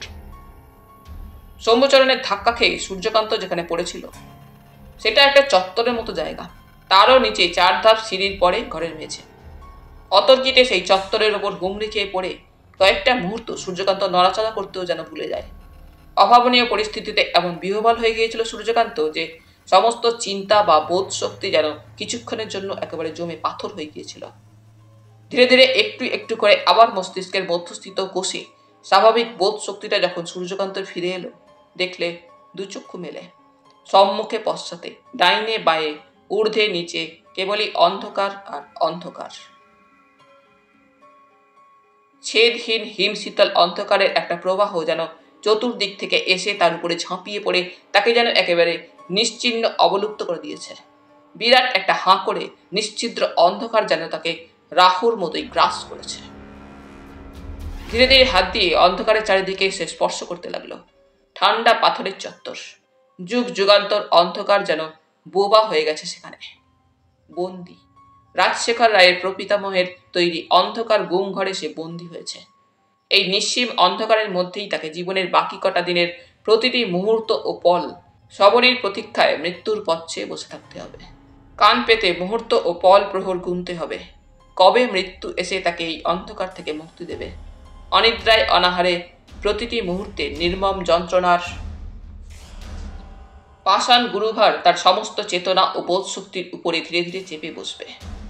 না না, এমন করে সে মরতে পারবে না, তার আগেই সে পাগল হয়ে যাবে। তবে কি তার পূর্বে এ ঘরে যারা বন্দী হয়েছিল এই ভয়াবহ যন্ত্রণার পীড়নে পাগল হয়েই এ অন্ধকারের কক্ষের দেওয়ালে দেওয়ালে মাথা খুঁড়ে মরেছে, নির্মম মৃত্যুর হাতে আত্মসমর্পণ করেছে? ভয়ে আতঙ্কে উঠে বসে সূর্যকান্ত। তারপর অন্ধকারেই ঠাওর করে করে হাতড়ে হাতড়ে গোলাকার চত্বরটা চারপাশে অন্ধের মতোই ঘুরে বেড়াতে লাগলো কানামাছির মতো। নিরেট ঠান্ডা পাথরের দেওয়াল, কোথাও এতটুকু খাঁজ নেই, একটা ছিদ্র পরিমাণ ফাঁক নেই, কিন্তু তথাপি কোথা থেকে আসছে একটা ঠান্ডা হিম বায়ুপ্রবাহ, ক্ষীণ, অতি ক্ষীণ। একটি মাত্র লৌহদ্বার ছাড়া এ কক্ষে প্রবেশের কোনো পথ নেই। তবু সূর্যকান্ত অন্ধকারে অন্ধের মতো হাতড়ে হাতড়ে ফিরতে লাগলো। সূর্যকান্ত জানতো না যে সেই পাষাণ চত্বরের পরেই ঘরের মধ্যবর্তী মেঝে প্রায় 4 হাত নিচে। বর্ষাকালে কৃষ্ণসাগর যখন জলে টইটম্বুর হয়ে ওঠে, মেঝের মধ্যস্থিত একটি প্রণালী পথে জল এসে কক্ষের মধ্যে প্রবেশ করে এবং সেই প্রণালী পথেই কক্ষ মধ্যে এসে প্রবেশ করে বাইরের হাওয়া। ঘুরতে ঘুরতে একসময় চত্বরের শেষ সীমানা ঠাউর না করতে পেরে ঝপ করে সেই নিচের মেঝেতে পড়ে গেল সূর্যকান্ত। সামান্য জল কাদা তখনও সেই মেঝেতে জমেছিল, তারই মধ্যে গিয়ে ছপাং করে পড়ল। পুত্রবধূকে বিদায় দিয়ে সুরেশ্বরী নিঃশব্দ পদসঞ্চারে স্বামীর শয়নকক্ষে এসে প্রবেশ করলেন। ঘরের মধ্যে দীপাধারে মিটিমিটি একটি প্রদীপ জ্বলছে। নিদ্রার পূর্বে দেওয়ালগিরির আলোটা নিভিয়ে দিয়ে প্রদীপ জ্বেলে দেওয়া রাজশেখরের অভ্যাস। প্রদীপের মৃদু আলোয় দেখলেন শয্যার উপরে গভীর নিদ্রায় আচ্ছন্ন স্বামী। নিঃশব্দে আবার পা টিপে টিপে বের হয়ে এলেন স্বামীর শয়নকক্ষ থেকে। সমস্ত রায়বাড়ি ঘুমের মধ্যে যেন তলিয়ে গিয়েছে। সোজা সিঁড়ি দিয়ে নিচে নেমে এসে পা টিপে টিপে কাছারি ঘরের দিকে চললেন। কাছারি ঘরের দরজাটা ভেজানো ছিল। মৃদু হাতের ঠেলায় ভেজানো দরজা খুলে ভিতরে প্রবেশ করলেন। শূন্য কক্ষে মিটমিট করে জ্বলছে দেওয়ালগিরিটা। অদ্ভুত একটা আলো ছায়ায় কুয়াশা যেন সমস্ত ঘরটার মধ্যে থির থির করে কাঁপছে। ধীরে ধীরে এগিয়ে গেলেন সুরেশ্বরী। দেয়ালের গায়ে লোহার সঙ্গে যেখানে ঝোলানো ছিল গুম ঘরের লোহার চাবিটা, হাত বাড়িয়ে চাবিটা তুলে নিলেন। তারপর নিজের ঘরে গিয়ে একটা প্রদীপ ও দেশলাই নিয়ে নিঃশব্দে এগিয়ে চললেন ছায়ার মতো অন্ধকারের মধ্যে দিয়ে গুম ঘরের দিকে। গুম ঘরের ভারী লোহার দরজাটার সামনে এসে যখন দাঁড়ালেন, উত্তেজনায় অস্থিরতায় বুকের মধ্যে তখন ধুকপুক করছে। অন্ধকারেই তীক্ষ্ণ দৃষ্টিতে একবার এদিক ওদিক তাকিয়ে দেখে নিলেন, তারপর চাবি দিয়ে দরজার তালাটা খুলে ফেললেন। কিন্তু কি ভারী লোহার দরজাটা! অনেকক্ষণ ঠেলবার পর ধীরে ধীরে দরজার কপাট দুটো ফাঁক হয়ে গেল। ভিতরে প্রবেশ করে প্রথমেই দেশলাইয়ের সাহায্যে যে প্রদীপটি সঙ্গে এনেছিলেন সেটা জ্বালালেন। তারপর জ্বলন্ত প্রদীপ হাতে সম্মুখের দিকে দৃষ্টিপাত করলেন। সামান্য প্রদীপের ক্ষীণ শিখা বর্ষ বর্ষ সঞ্চিত কক্ষের ভূগর্ভস্থ সেই অন্ধকারে যেন গ্রাস করে নিতে চায় সবকিছু। চাপা গলায় রাখলেন, কে কে আছো ঘরের মধ্যে? এসো তাড়াতাড়ি, চলে এসো। কিন্তু কই, কেউ তো সাড়া দেয় না। প্রদীপ হাতে ধীরে ধীরে চত্বর দিয়ে এবারে এগিয়ে এসে চত্বরের শেষ সীমানায় দাঁড়ালেন। হাতের প্রদীপটা উঁচু করে তাকালেন নিচের দিকে। নিচে কেউ আছো কি? তবে তাড়াতাড়ি চলে এসো। নিচে জলের মধ্যে মেঝেতে দণ্ডায়মান সূর্যকান্ত যেন নিজের চোখে বিশ্বাস করতে পারে না। এ কি স্বপ্ন না সত্যি? নিশ্চিত মৃত্যুর অন্ধকারে ও কিসের আলো? না জেগেই সে স্বপ্ন দেখছে? মিথ্যা মরীচিকার মায়া। এক্ষুনি কাছে যেতে গেলে হয়তো মিলিয়ে যাবে মুহূর্তের স্বপ্নের মতোই। আবার সুরেশ্বরীর কণ্ঠস্বর শোনা গেল।